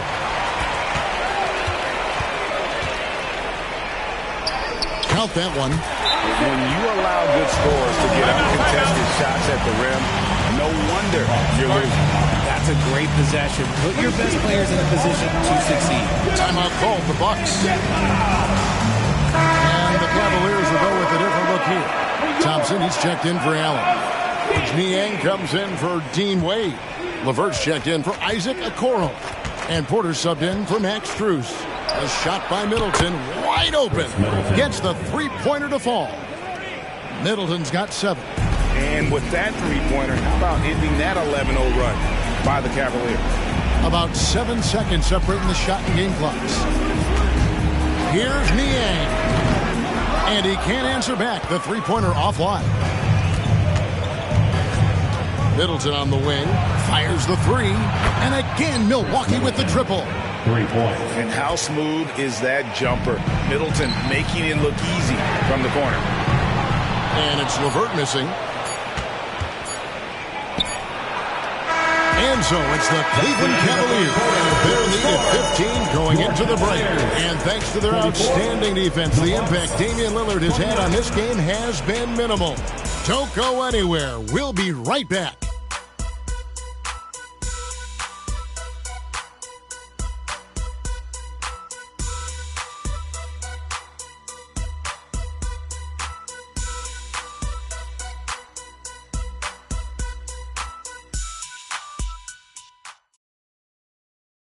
How about a look at today's State Farm assist of the game? And the definition of teamwork right there, guys. I mean, what great communication between them, and what a beautiful feat. Serving it up on a platter, that is a beautiful dish. And 2 teammates on the same page. And there have been 2 very different performances from these teams today. As we get going in quarter number 4. Tristan Thompson is out there with George Niang. Then there's Karis LeVert. Then it's Porter. And it's Mitchell in at the 2. So that's who's on the floor for the Cavaliers. How many times have we seen a possession like that from them today? Ending with a basket, coming off a pretty pass. Lillard from outside. Rebound by Mitchell. Yeah, no triples for him here in the second half. One fell in the first, though. Can he turn it up? LeVert from outside. And that one is off. Bucks trail by 17. And a deep 3 from Lillard. And it's Lillard again missing. Just an ugly show for him offensively. Yep, no way to describe it, just ugly, and that hasn't helped. Mitchell kicks to LeVert. Aston Niang takes the 3. That's good. That's LeVert with the assist. And the Cavaliers lead by 20. A solid passer at his position. LeVert excels at finding his teammates when they're open. Timeout called, the Bucks. And the Cavaliers will go with a different look here. Allen's checked in for Thompson. Wade comes in for George Niang. Okoro's checked in for Karis LeVert. And Strus is subbed in for Porter. Milwaukee also making some changes. Brook Lopez is checked in for Lopez. Giannis comes in for Portis. And Middleton subbed in for Pat Connaughton. Wade on the wing. Fires from deep. Kept alive. Wade on the wing. Kicks to Mitchell. Cavaliers moving the ball around. 6 on the shot clock. The three-pointer is right on target. He's found his rhythm from deep, and you can see the confidence. And, of course, it helps space the floor, which gives this offense more room to operate. Lopez, a screen on Wade. And again, the Bucks miss. And here are the Cavaliers. Good momentum, 8 straight points. A three from Strus. Another three for Cleveland. Well, and this has been their strategy throughout the fourth period. We'll see how it pans out. I think when you've got it going from three-point range, you've got to keep it going. It's a good way to kind of pile up the points quickly. And, Richard, with this new collective bargaining agreement, the players will now be able to invest in NBA teams. A chance for them to capitalize on skyrocketing franchise valuations. I love it. And it's a big deal. The NBA is the first league to allow player investment, always ahead of the pack. First one falls for him.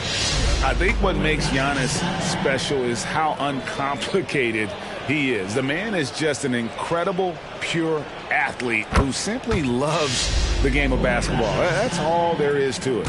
And with this new in-season tournament, Greg, the NBA continuing to innovate.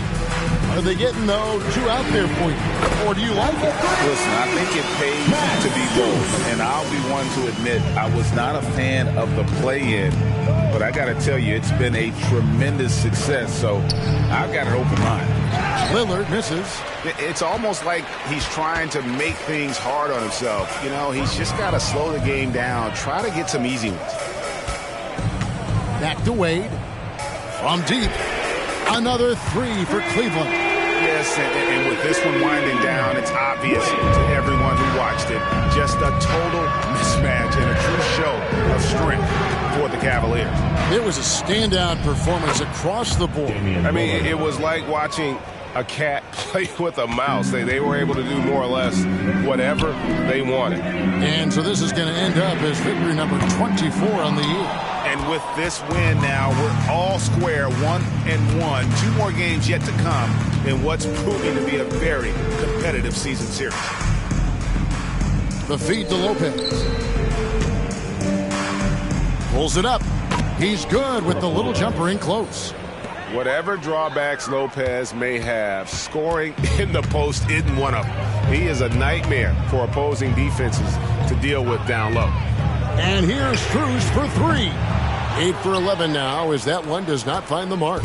And so Lillard will bring it up for the Milwaukee Bucks. Middleton can't get it to go. And here are the Cavaliers. They're on a 17-7 run. Three-pointer, and that's good. Strus for 3. They made the most of their opportunities, looking comfortable and locked in throughout the night. You have to love their effort. This game wasn't handed to them. They took it. Hands it from downtown. And an eye for an eye. Both teams working to stretch the floor. This is today's NBA. Hey, we see this kind of exchange more often than not. And it's Strus missing. And here is Antetokounmpo. And so it's Cleveland taking care of business in this one. They've poured it on tonight. Dominant showing in front of a crowd that loved every minute of it. And, you know, this game could really be a defining one for what they can do when they are playing at their best. I mean, being here at home no doubt helps, and the execution was flawless. And that'll do it, folks. This is Kevin Harlan saying thank you for tuning in as we present the New Balance Player of the Game.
Let's bring him out.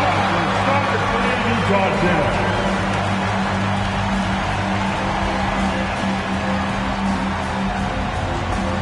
Starting at point at 6'3", number 11, Chris Dunn.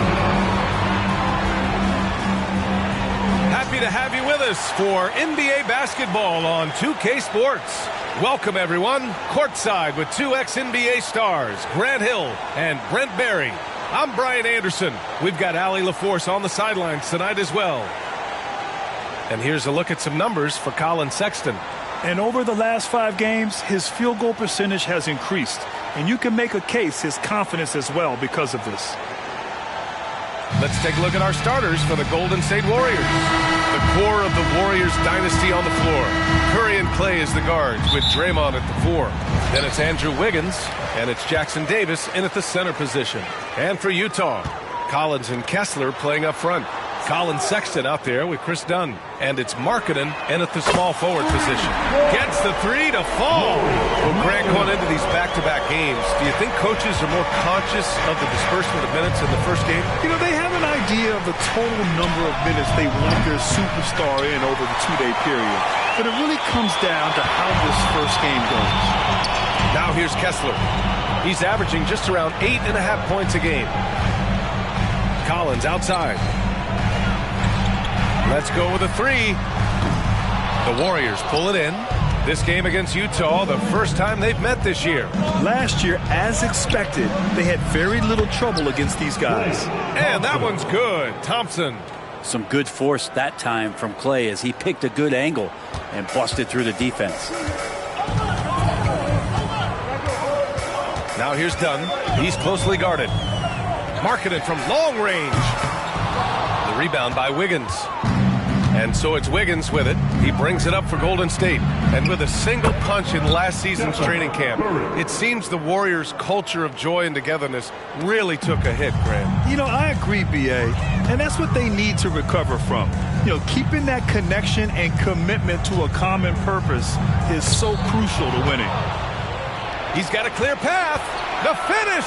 Throw it down on the breakaway jam. So many guards that have great handles on the offensive end have great hands on defense, too. That time, Steph Curry. For 3, Sexton. Rebounded by Green. A bit of a rut here early, just 1 of 4 so far. And the call will be against John Collins. That's his first foul. First team foul. About 2 minutes gone by in the first quarter. Back to Curry. Pass to Wiggins. 2 minutes remaining in the first. 2 minutes. From down in the low post, it goes. Wiggins has got his second basket on the night. The length of Wiggins helping him out there, able to stretch it up on the inside and find a shot. Sexton passes to Kessler. Will it go? And it's good on the lay-in. You just can't give up looks that close to the rim. Collins against Wiggins. And he's going for the oop here. Throw it down on the lob. And Wiggins is a capable passer, someone that wants to hit a guy in the right spot. Here's Collins. That shot missing. Green with the defensive effort. And a closer look here at the scoring breakdown for the Warriors. Well, great play down low. I mean, you expect the defense to adjust, collapse maybe, but that should open up things on the perimeter later in the game. Let's make sure that that selfish nerve doesn't get tapped, because right now there's great ball movement. They're setting each other up. Let's see if that maintains. And Graham, despite the lack of a superstar offensive weapon, the Jazz, one of the more efficient offenses. Yeah, B.A. In 2 areas where they separate themselves, they shoot a ton of threes, and they do a really good job tracking down those long rebounds on the offensive glass. Looney's checked in for the Warriors. Kuminga comes in for Wiggins. For 3, Sexton. He's now 1 for 2 with that bucket. Looking better and better from that range is Colin Sexton. And Curry's got the ball here for the Warriors. For 3. Unable to get that one. Utah trailing here. George for 3. Jackson Davis grabs a miss.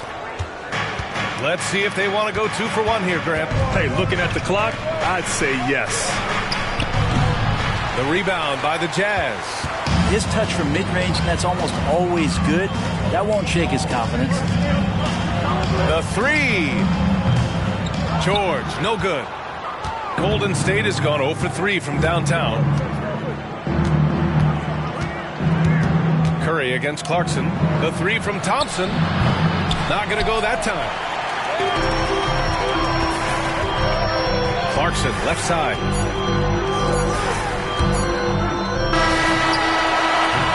And still a close game as the first quarter comes to a close. Warriors ahead.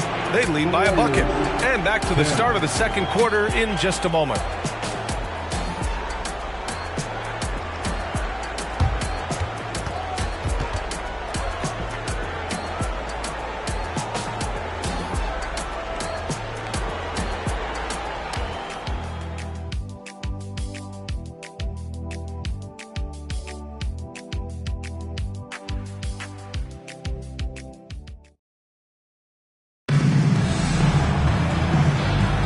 And getting it going again here in the second quarter. Fairly close game so far. And what do you guys think about the Warriors here in this one? Well, you have to credit their effort on the defensive end. It set the tone for this contest. That defense has been infectious here as everybody stepping up aggressively on that end. Jordan Clarkson is out there with George. Then it's Kelly Olynyk. Then it's Lauri Markkanen. And it's Hendricks in at the 3. That's the group for Utah. Getting going in the second. So fast off the catch, Curry sometimes downright impossible to guard. Now here's George. Really played well against Indiana in his last game. You talk about players that mean so much to their team.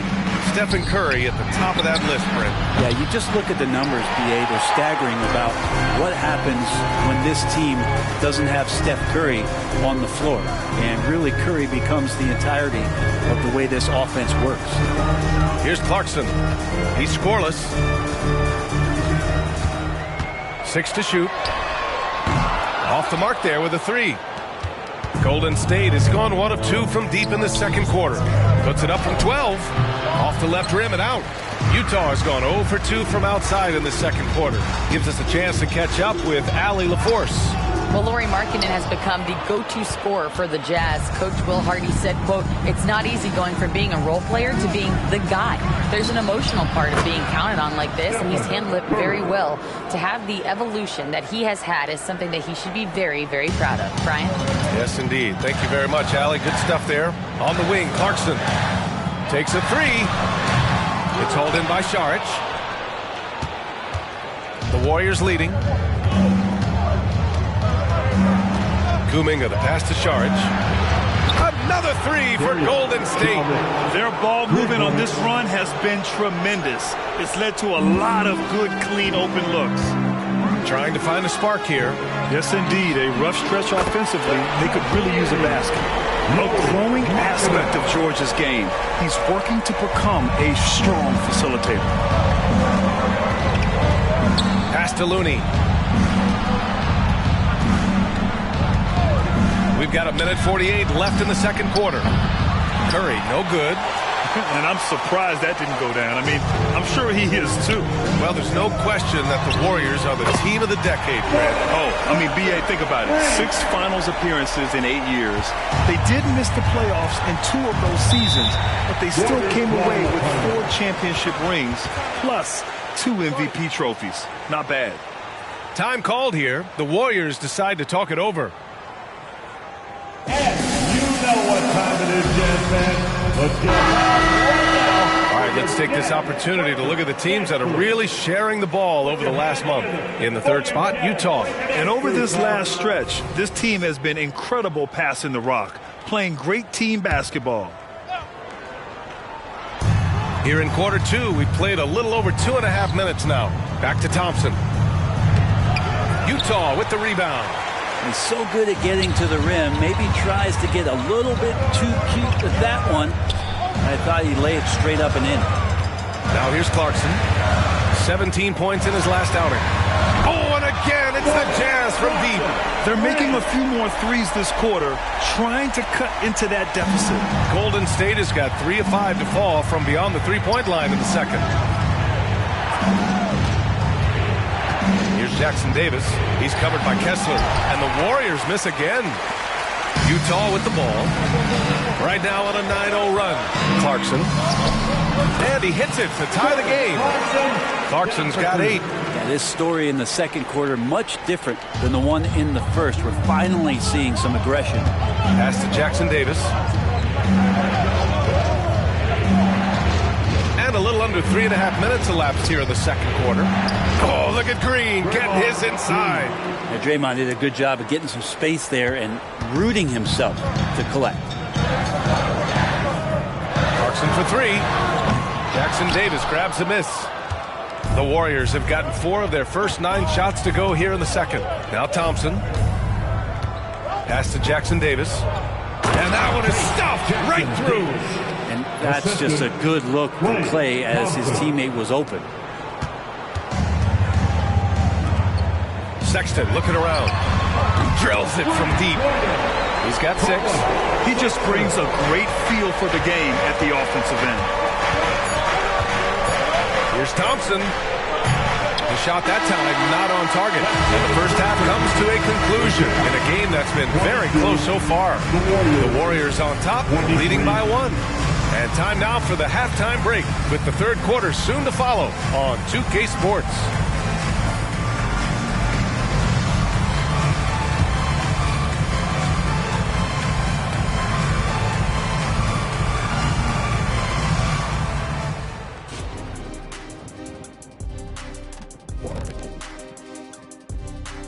Welcome to halftime, everybody. Before we go the Timberwolves will face off against the Pistons out in Detroit. That one gets going at 7 p.m. Eastern. Yeah, but I don't think this is going to...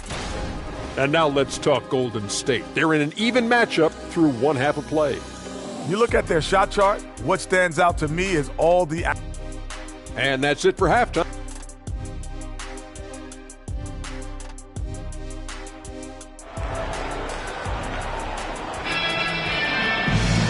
If you're just joining us, we played through the first half in a game that's been fairly even so far. Man, it's been quite a game for Stephen Curry. Through 2 quarters of play, he's been an excellent source of points. Yeah, he's shouldering the load right now and looking really comfortable while he's doing it. On the floor for the Warriors. The core of the Warriors dynasty on the floor. Curry and Clay as the guards with Draymond at the 4. Then it's Andrew Wiggins, and it's Jackson Davis in at the 5 down low. When it comes to the Utah Jazz, it's evident that they are in rebuild mode, Grant. Yeah, you know, B.A., after trading away both Rudy Gobert and Donovan Mitchell in the summer of 22, the Jazz are focused on starting new and building a team with young talent. Curry's shot is off. Ooh, that's a tough break. After poor communication defensively, it leaves him all by himself. Sexton, that's good. They're getting torched on the perimeter. 4 of the last 5 buckets have been threes. Golden State has gone 0 for 2 from outside here in the third. Thompson finds Curry. And if you're just joining us, we've played just over a minute here in the third. Curry creates inside. Defensively, they've got to get more bodies in the paint. That's 3 straight field goals from below the free throw line. Outside Sexton puts up a 3. Sends it home from three-point land. Sexton's got 12. Man, they're having a hard time defending the triple. That's 3 in a row. Pass to Wiggins. The 3 is up. That drops, and it comes off an assist from Curry. What a response here from Wiggins, marching right back and answering with a triple. For Utah, they've got 2 of 3 from the floor in this third quarter. Kicks it out to Collins. To the middle. It's Markkanen on the wing. There's the 3. And again, it's Utah with a 3. And Grant, players often looking to exaggerate contact. You like the new idea to call techs for flopping? You know, B.A., it's even better than the fines they did in the past and posting it online. I mean, with the tech, now it's hurting you on the court. So if you ask me, it's long overdue. So it's Utah now, after the Warriors picking up a basket just a moment ago. So confident from range, Markkanen. All 5 of the last buckets they've given up have been from downtown. And here's Curry. He's got 10. Another 3 for Golden State. His first 3 of the half. That gives him 9 total points from beyond the arc so far. On the wing, Sexton. 1:14 left in the third quarter. Stolen by Thompson.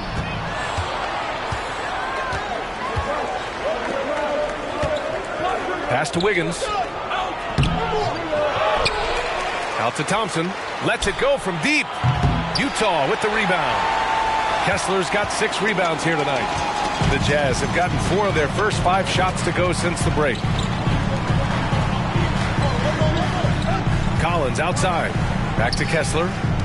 Markkanen outside. From downtown. Rebounded by Green. Green's got 4 rebounds in the game. Outside Curry. For the lead. The rebound by the Jazz.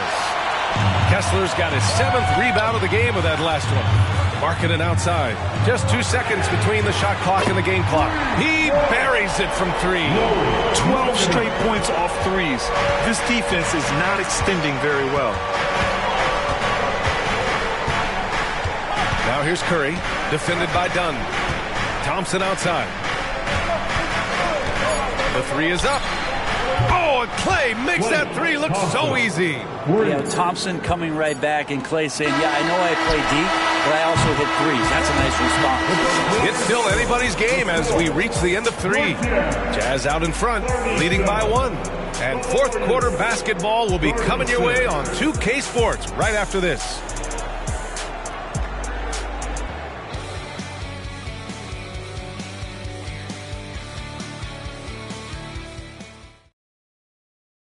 And it's time to bring up the State Farm assist of the game. You talk about painting a magnificent picture with that dime.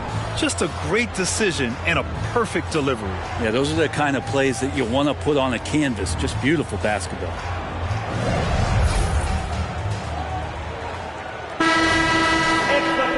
And with 3 quarters behind us, we'll start the 4th in what is still anybody's ball game. They've got Kelly Olynyk, George out there with Jordan Clarkson.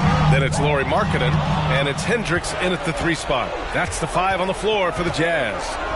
The 3 from Curry, and the Warriors with another 3. All right, guys, what do you think about the hustle stats for the Warriors? Well, their D has been a major story tonight. I mean, those steals and putting pressure on the ball, clogging the passing lanes, impressive. Well, if we add another thing to it, it's about the urgency they've played with. I mean, you look at the eyes of these guys. They're focused, wanting to get up tempo, and that's helped them score on the fast break. Outside Curry, launches a 3. The shot, no good. Utah leading. Here's Clarkson, and it's blocked. Well, nice defense from Looney, able to totally upset the shot because of his positioning. And he hits it and gets hacked. A 3-point chance here if he can convert. Soft interior D, and they've exploited it. At the line for the Warriors. 1 shot. And that one misses. Boy, this offense has been dynamic and diversified. Just everyone sharing the ball and sharing the load makes you difficult to defend. The Warriors have gone 2 of 3 to open the fourth quarter. Curry with it, picked up by Collins. Collins against Curry.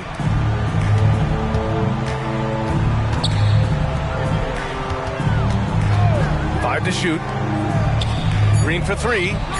And it's good. Assisting on the play was Curry. Curry's got 4 assists now tonight. Well, we see Draymond Green take a lot of threes. He doesn't make a lot of threes, but we see him take them. That time, knocks down the J. And Utah calls time here.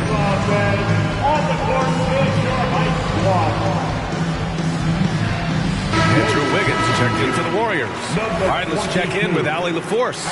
Over that last break, I got a chance to hear what Will Hardy said to the team. He emphasized staying sharp the rest of the way, saying turnovers will kill us. We can close this gap if we take care of the ball. Don't try and overdo it. Let's send it back to you guys, Brian. Allie, thank you. He's done so much damage from beyond the arc, and he's still hitting those big shots. Game is on the line. He wants the ball. No one on D stepped up to stop him. Impressive one-hand slam right there, B.A. Man, as long as he's confident about it, I'm good with it. Maybe use two hands next time. He knows where he is. Marketed for three. And again, it's Utah with a three. So great to see Marketed healthy and knocking down big-time shots. A minute 53 left in the game. Curry from deep three-point land. And the Warriors with another three.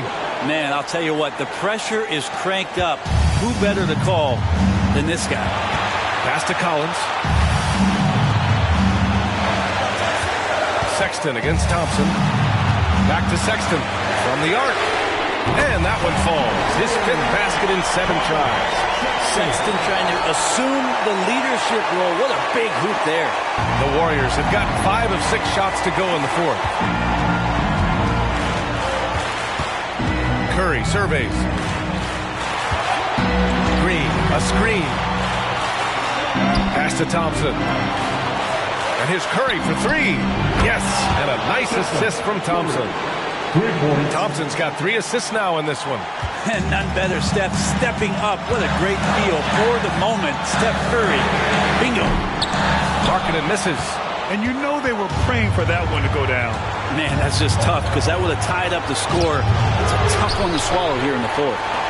For Utah, they've gone 4 of 7 from the field in the fourth quarter. Pass to Kessler. Markkanen outside. Back to Kessler. Markkanen, pass to Sexton. Jacks up a 3. Rebounded by Green. And so it's Green who brings up the ball for Golden State. They've led by as many as 11. Wiggins, no good. That's a look he couldn't pass up. He just couldn't get it to go. Now 8 seconds separating the 2 clocks. Oh, he drained it from downtown. Now that's one to remember. What an impact on the game. I'm wondering, is that the biggest shot of the game? Timeout called, the Warriors.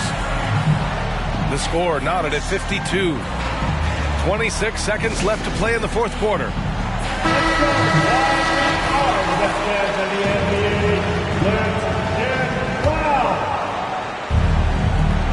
26 seconds left in the fourth quarter. Now Curry.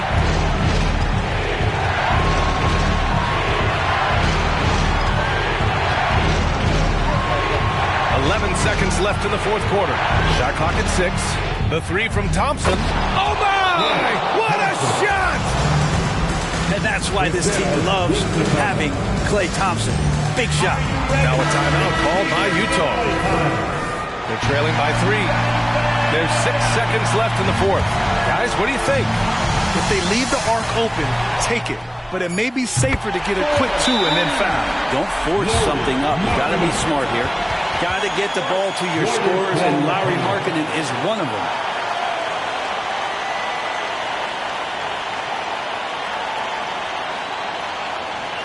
Make the ball.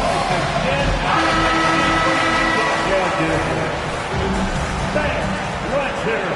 We're almost there. A 3 off the inbound. Can't knock in the 3. Regulation is ended, and we are headed to overtime. We'll take a quick break and then get you back to the action.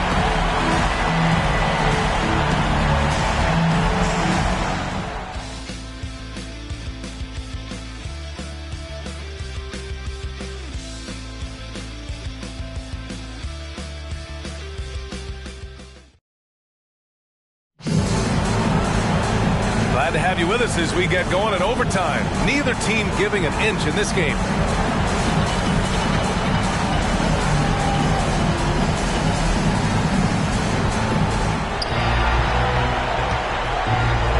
Now here's Curry, the core of the Warriors dynasty on the floor. Curry and Clay as the guards with Draymond at the 4. Then it's Andrew Wiggins, and it's Jackson Davis in at the 5.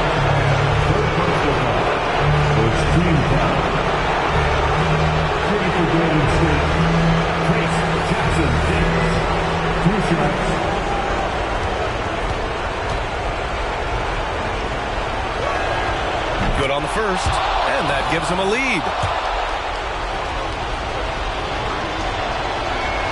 So he gets them both, and it's a 2-point ball game. Cool and collected, making them count under pressure. Sexton passes to Kessler to take the lead. Rebounded by Green. Green's got his 7th rebound here tonight. Pass to Curry.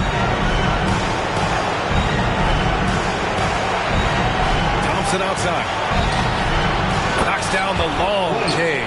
And that is a potential game changer. Thompson maintaining his calm and coming through. The 3, Sexton. And the rebound goes to the Warriors. Throws it up high. Thompson passes to Curry. Now here's Thompson. Checked by Sexton. Pass to Jackson Davis. Thompson with a screen. And here's Curry for 3. And the Warriors with another 3. An offense unto himself. Steph Curry just warping the defense. Utah has gone 0 for 2 from deep. Not what they need this overtime. Markkanen for 3. Connects again from distance. Oh my, he is scorching hot. Another 3. And he's approaching the franchise record for 3s in a game. Curry, no good. And this is exactly who you want taking that shot. He just missed it. Collins outside. Pass to Markkanen. Stolen by Wiggins. And an intentional foul right there. Second personal foul. Second team foul. Ooh, he doesn't hit the first. That was the one they really wanted. He's got one more, though. Andrew Wiggins came into this league as such a special talent. It's so great to see all of that blossoming this far into his career. Collins outside. The 3 from Sexton. Money! What a beautiful shot! Brings him within 3! Sexton with a shining moment here. And that's an intentional foul. That's his first personal foul. Third team foul. He drops the first one, and that gives him a 4-point cushion. Second one is good, getting both at the line, and it's a 5-point game. Perfect from the line. It's now a 2-possession game. Just 2 seconds between the shot clock and the game clock. Back to Dunn. Here's the 3. Sexton misses. And now we've got an intentional foul. Yeah, and there's no question they have to foul. Now, I'm sure they would have preferred to avoid it. At the line for the Warriors, Klay Thompson. 2 shots. He gets the first, and that increases the lead to 6. There's so many little things that Klay Thompson does for his team that go unnoticed. Trust me, they're not unappreciated. That's how you protect a lead. Build it out with clutch free throws. Timeout call, the Jazz. They're down by 7. We've got 13 seconds left in the OT period. Guys, your thoughts? Too little, too late. Making a change won't save them now. Well, I'm going to use the cliche here. You can't take your timeouts with you, so they're going to use it. And an intentional foul there stops the clock. Yeah, just a must-foul situation to stop the clock. At the line for the Warriors, Klay Thompson. First free throw is good, and that puts him up 5.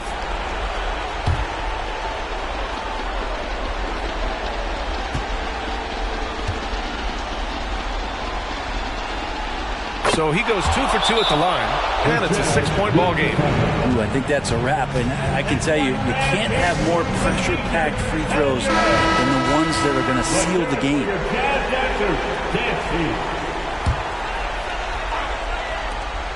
Markkanen for 3.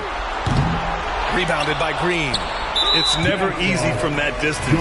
We see him drill those and shoot around all the time. Oh, no, I know he can make it, but that's warm-ups, so maybe just a step too far.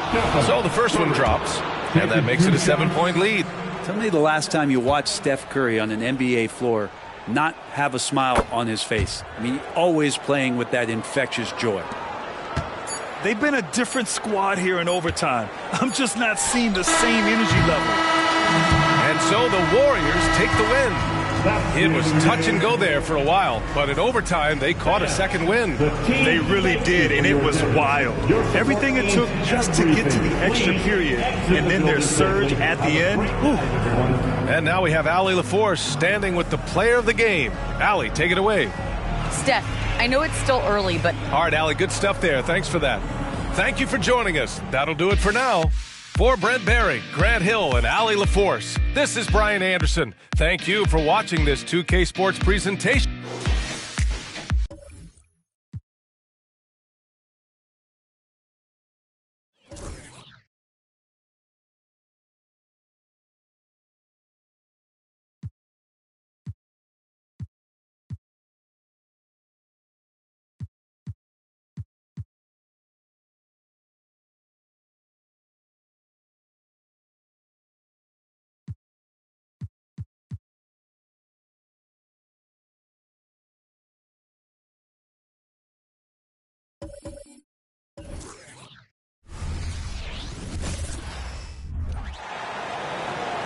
Let's meet the visiting Houston Rockets. At power forward, Jabari Smith. And now, please welcome your New York Knicks. At center, at 7 feet, number 55, Isaiah Hartenstein.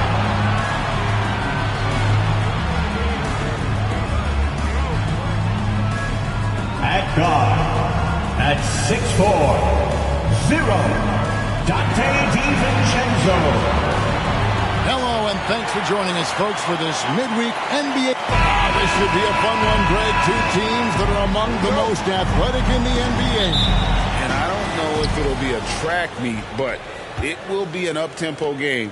And that's the only way these teams know how to play. Here's the starting group for Houston. The wings, Green and Brooks. The pairing up front, Smith and Şengün. And it's Van Vliet in at the point. Yep, it counts. And defensively, if you are not on point, Brunson more than capable of finishing inside.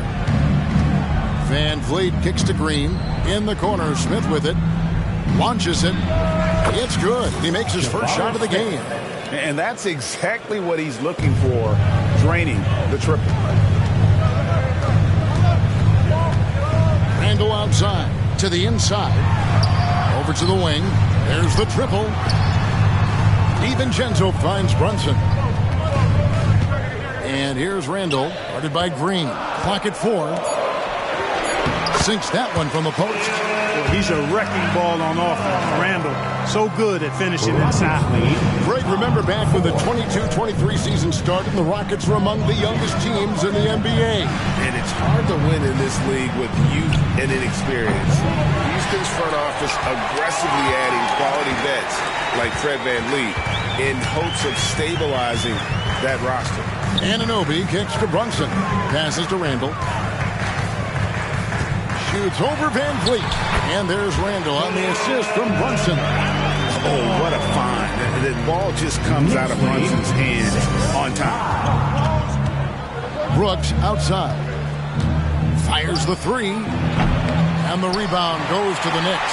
This, of course, their first opportunity to play Houston this season. Yeah, an interconference matchup, and these are two teams at different ends of the spectrum as far as the talent is concerned.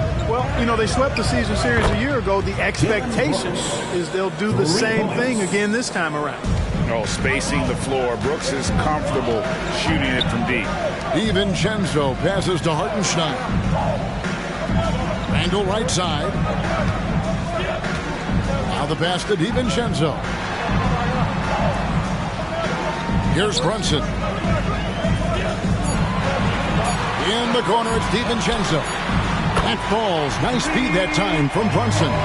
Well, you know, that last three got DiVincenzo fired up now. He had to respond. He goes to the arc to shoot back with one of his own tricks. Now, here is Smith. And he can be counted on to put some points on the board every night. He's averaging right around 13.5 points a game. Clark, one benefit that Jabari Smith has had in his career is the wisdom from his dad. He has learned a lot. No wisdom like a father's wisdom, particularly when a dad has traveled the road that his son is traveling in the NBA. I'm sure his dad learned a ton in his experience that he has passed on to Jabari Smith Jr. in a way that's benefited the younger Smith. Now Brooks following the miss by Julius Randle from deep. From outside, off the mark. And first quarter, we're about 3.5 minutes in. A chance at a 2-for-1 if they want it. If I'm them, I try it. Şengün finds Brooks. From deep, Green. It's rebounded by New York. Last game matched up with the Magic. Tough loss there. Well, they made a few key shots, but missed many more. It was a rough night for them offensively. And you know what? If you're not going to outwork your opposition, then you typically are going to get outplayed. Şengün passes to Smith. Cracks in the tray. Jabari Smith. Smith's got 9. Beautiful setup. You see right there, Alperen Şengün. His game isn't all about power. Jabari Smith has been leading the charge for the Rockets. He delivered 9 points from three-point range that quarter. Terrific work from distance. 14. We come back right after this.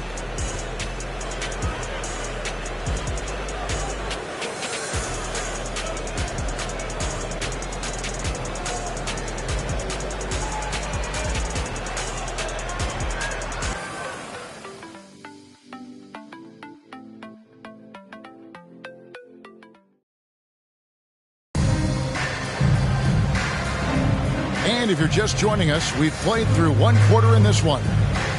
And a chance for just a second to check out the scoring breakdown for the Rockets. We've got a bunch of this game yet to be played, but they're shooting it well from the three-point line. That's got to be a welcome sight. Cultivating a lot of assists right now, which is beautiful to see. Love the way they're working that ball around. Josh Hart out there with Precious Achiuwa. Then it's Jalen Brunson. And it's Sims in at the 5 down low. That's the 5 for New York right now. Lead 14-11. Here's Eason. Covered by Achiuwa. Şengün kicks to Thompson. And here is Tate. He averages about 5 points a game. And if you ask me what percentage of the time he's making that shot, my answer would be in the single digits. Well, you can't be forcing a shot like that. You got to keep the ball moving. Get something better. Rockets leading by 3. When you look at this Knicks roster, Greg, this is a team that feels it can make a deep playoff push. And they have their stars. They have tons of young talent. Developing that talent and adding a piece or two should get them where they want to go. Now here's Brunson. He's an offensive force, averaging nearly 26 points a game. And you can tell Brunson has been well coached. He knows just when to call for that pick and roll. With a short break in the action, gives us a chance now to send it over to David Aldridge. Thank you, Kevin. You know, Jalen Brunson, for the NBA at least, is small in stature, but his tremendous footwork enables him to operate inside and out. He says, I've tried to make my game for what I had as versatile as possible. I've got to be crafty. I'm not jumping out of the gym. I'm not racing down the floor in 2 seconds, but I'm going to keep you off balance. Kevin? Oh, I love his game. David, I know you do as well. Hey, thank you. Şengün showing his touch there. That's a tough spot for a big. Knicks trail by 6. And here in the second, 2 minutes gone by. Brunson, no good. Rockets have gone 2 of 4 shooting the ball here in the second. Thompson passes to Holiday. 3-pointer and another 3 for Houston. That's a nice play, getting the separation he needs for a clean look. And you look at him, he's given up an awful lot of size in that matchup, so he needs to have the ability to create separation. And the Knicks decide to take their first time out here. And a whole new group out on the floor right now for the Knicks. Houston with a big group substitution here. Smith checked in for Şengün. Brooks comes in for Tate. Jalen Green's checked in for Aaron Holiday. And it's Fred VanVleet in for Thompson. Anunoby, good. And Greg, when things go crazy, coaches are often the first to go. But how often does that improve things? Sometimes it goes the opposite direction, Kevin. But the simple fact is it's usually easier to change the coach than it is to turn over the roster. And here are the Knicks now, following Fred VanVleet's three. McBride passes to DiVincenzo. DiVincenzo with the screen on Eason. Angle no good. You know, he's not a knockdown shooter from there, but when you're that uncovered, you almost are forced to take it. Green finds Eason. Houston moving it around. VanVleet passes to Brooks. Good, and VanVleet gets the assist. Brooks has got the lead up to 12 now for Houston. Yeah, this looks like a pregame shoot-around with all the threes they're allowing. Pass to DiVincenzo. Here's Hartenstein. Guarded by Green. Hartenstein can't get it to go.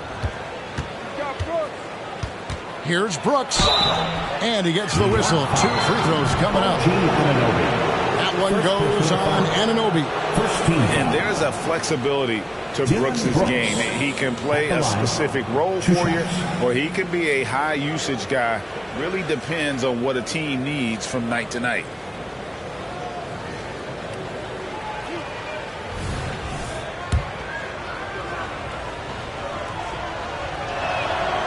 And that one falls for Brooks. Greg, you spent your first 4 seasons playing in New York. What's that like? When the Knicks are winning, Kevin, there is no place you'd rather be. The fans are incredibly smart, loyal, and they'll treat you like a king. But no doubt that media pressure is for real. So I'll tell you what, he earned his money on that foul. Yeah, if you're going to foul, then make sure that you don't give a chance for the and one. This is his first chance at the line tonight. And this season, he's maintained very good form at the line, shooting at about an 83% clip. You know, he's been one of those players they've wanted on the line as much as possible this season, especially in close games, guys. Smith for 3, buries it from 3-point range. Smith's got 12 in the game. And they're getting their points now almost exclusively from the triple. 4 of their last 5 makes are from beyond the arc. It's hard for me to watch this. I mean, the defense practically giving them those shots. You know, he looks a little off-kilter to me this quarter, still trying to find his rhythm. And here's VanVleet from the arc. And again, it's the Rockets from deep. Talk about execution on the offensive end. They're leaving nothing on the table right now. Yep, they're starting to stretch this lead out. Too much offense to keep pace with. And through the first half, a pretty lopsided affair. Rockets lead by 8. Okay, David, much appreciated. And now time for halftime. So we'll be back in just a bit to get the third quarter underway.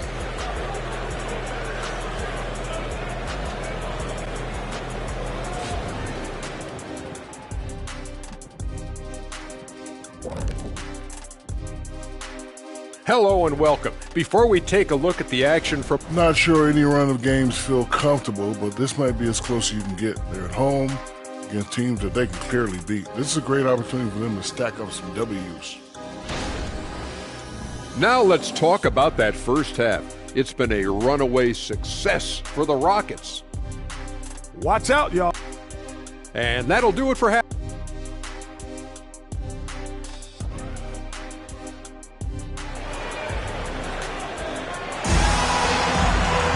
Well, we've got a second half of basketball for you. We think it's going to be pretty good. A big comeback, though, is needed for this game to be competitive, and it probably has to happen quickly.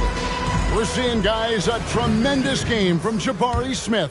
Man, how about the amount he's contributing in the scoring column through 2 quarters? He has been terrific. And you know what? They've come at him a few different ways defensively, and nothing has slowed him down. So on the floor for Houston, the pairing up front, Smith and Şengün. The wings, Green and Brooks. And it's VanVleet in at the 1. Now, here is Smith. 18 points separating the teams. That's the biggest lead of the game.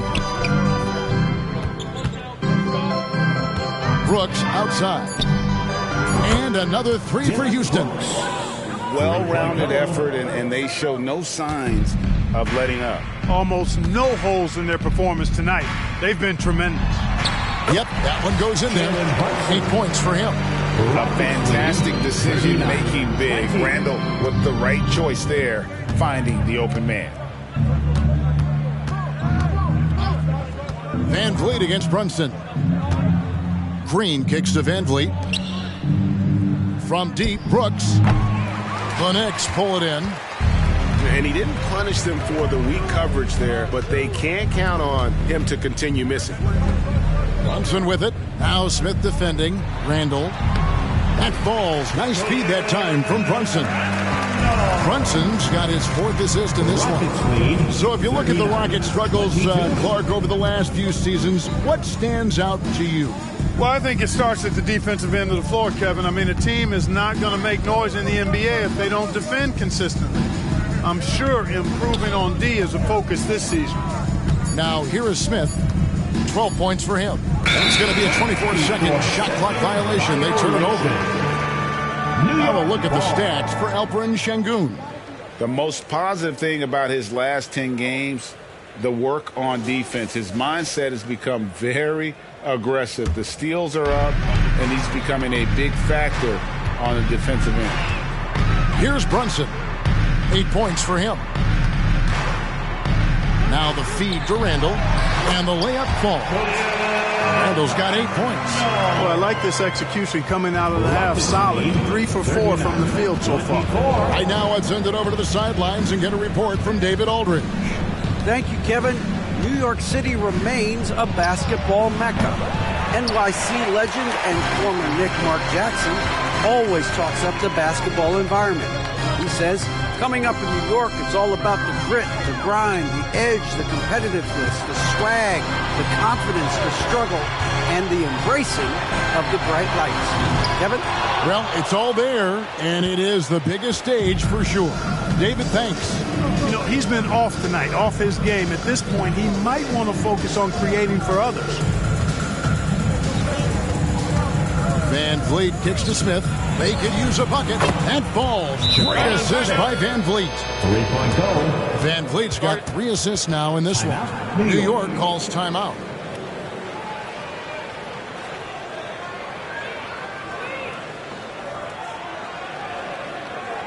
All right, fans, give it up right now for the Knicks record master.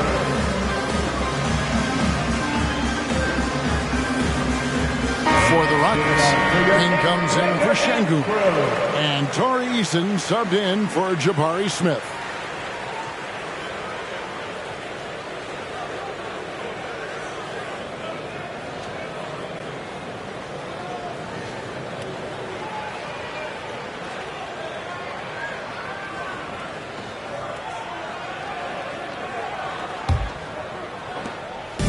And Randall has got the ball here for the New York Knicks. They trail by 18. The Wizards on the road to face them after this game. And that'll be the 3rd of the 4 straight at home. Sinks the three-pointer. Achua's got himself going there. His first points of the game on the deep ball. He might not have the long range ability of some other guys, but he will knock down open ones like that. 27. Fires for 3. Knicks with the rebound. Little under 2.5 minutes off the clock now here in the 3rd. Pass to Anunoby. Lets it go with the 3. And the rebound goes to the Rockets. Eason's got 4 rebounds in this game. Van Vliet outside. From downtown. Good, and it's Green picking up the assist. Green's got 5 assists tonight. And count on Van Vliet to hit that 3-point shot. He's an efficient scorer from beyond the arc. To the paint. Here's Anunoby. And the layup is good after a nice lead pass. Anunoby's got 5. Well, we've seen that movie a few times, haven't we? An easy bucket in the paint. Well, listless and lifeless at the defensive end. I mean, especially inside. They've really got to pick up that interior defense. Brooks misses.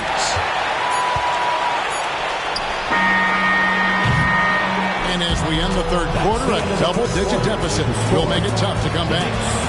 Rockets ahead, up by 16. And we're just moments away from the start of the 4th quarter. Stay with us.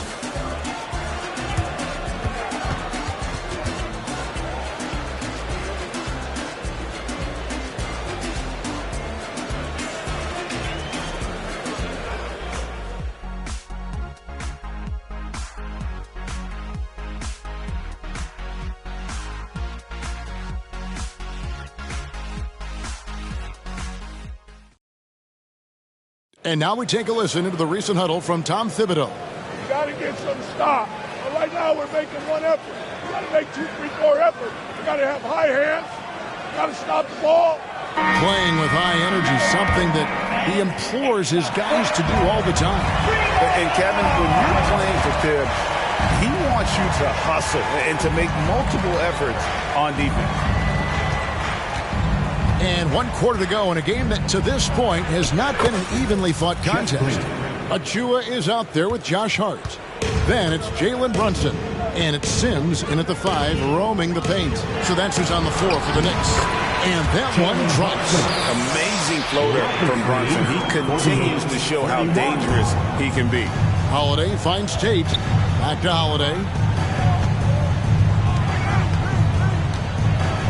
Passes it to Tate. Now here's Thompson. Brunson covering. Tate the pass to Şengün. 4 on the clock. Thompson for the triple. It's rebounded by New York. About a minute played here in the 4th quarter. Grimes. And balls. Nice speed that time from Brunson. Grimes has got his first bucket of the night. Now a timeout called by Houston. 33. Rockets call a timeout.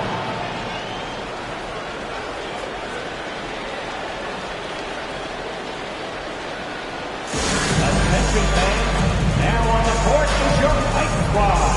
Get loud and let them hear it.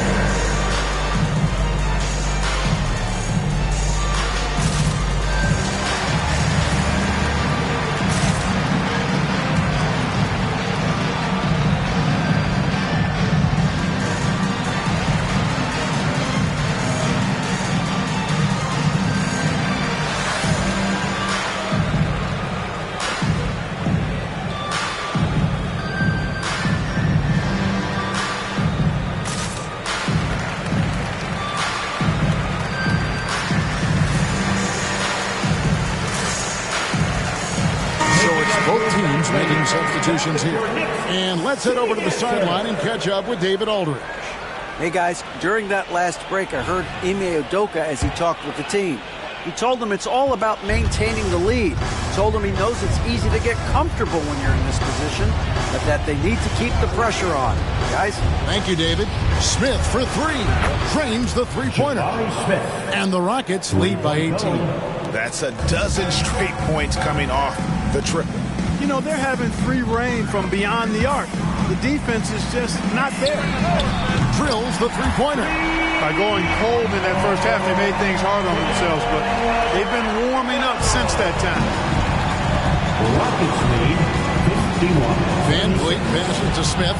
Lets it go from deep. That ball. Great assist by Van Vliet. 3 points. Van Vliet's got 5 assists in the game. The Knicks have gotten all 3 of their shots to drop here in the 4th quarter. They came out of the break on a roll. Here's DiVincenzo. It's rebounded by Houston. Smith's got rebound number 5 here tonight. Outside Green. And there's the pass to Şengün. Ring shot on the way. DiVincenzo with the rebound. Very surprising that he came away empty there, especially given room to operate. Randall passes to Hartenstein. Unselfish, good vision. Nice dime by Julius. 54-38. A minute 42 left in the 4th quarter of this one. Pass to Smith.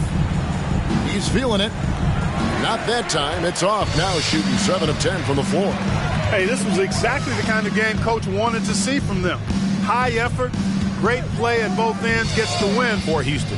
In the end, they had a better shooting percentage, and that's what made the difference. Sometimes, you know, things go your way. The other team wasn't catching any lucky breaks themselves. Yeah, and Kevin, not all about luck. I thought their overall shot selection was better. And a milestone win for the season. This will push their victory total to 20 wins even. And so they win their first game against this squad. It's a 2-game season series, and they'll be going for the sweep the next time they face off. When it is just a 2-game season series, the team winning game 1 has that slight mental edge going into the second meeting, knowing they've already solved their opponent one time and only have to do it one more time. And you know, when you look at the huge impact he had, Just a monster game for Jabari Smith. Boy, he was absolutely relentless at the offensive end, guys. Smelled blood and went for it. The shot's good from Brunson. He does not lack for confidence. He shouldn't. I mean, this guy is a dangerous scorer. Smith scanning the floor. The three. 26 seconds left in the fourth quarter.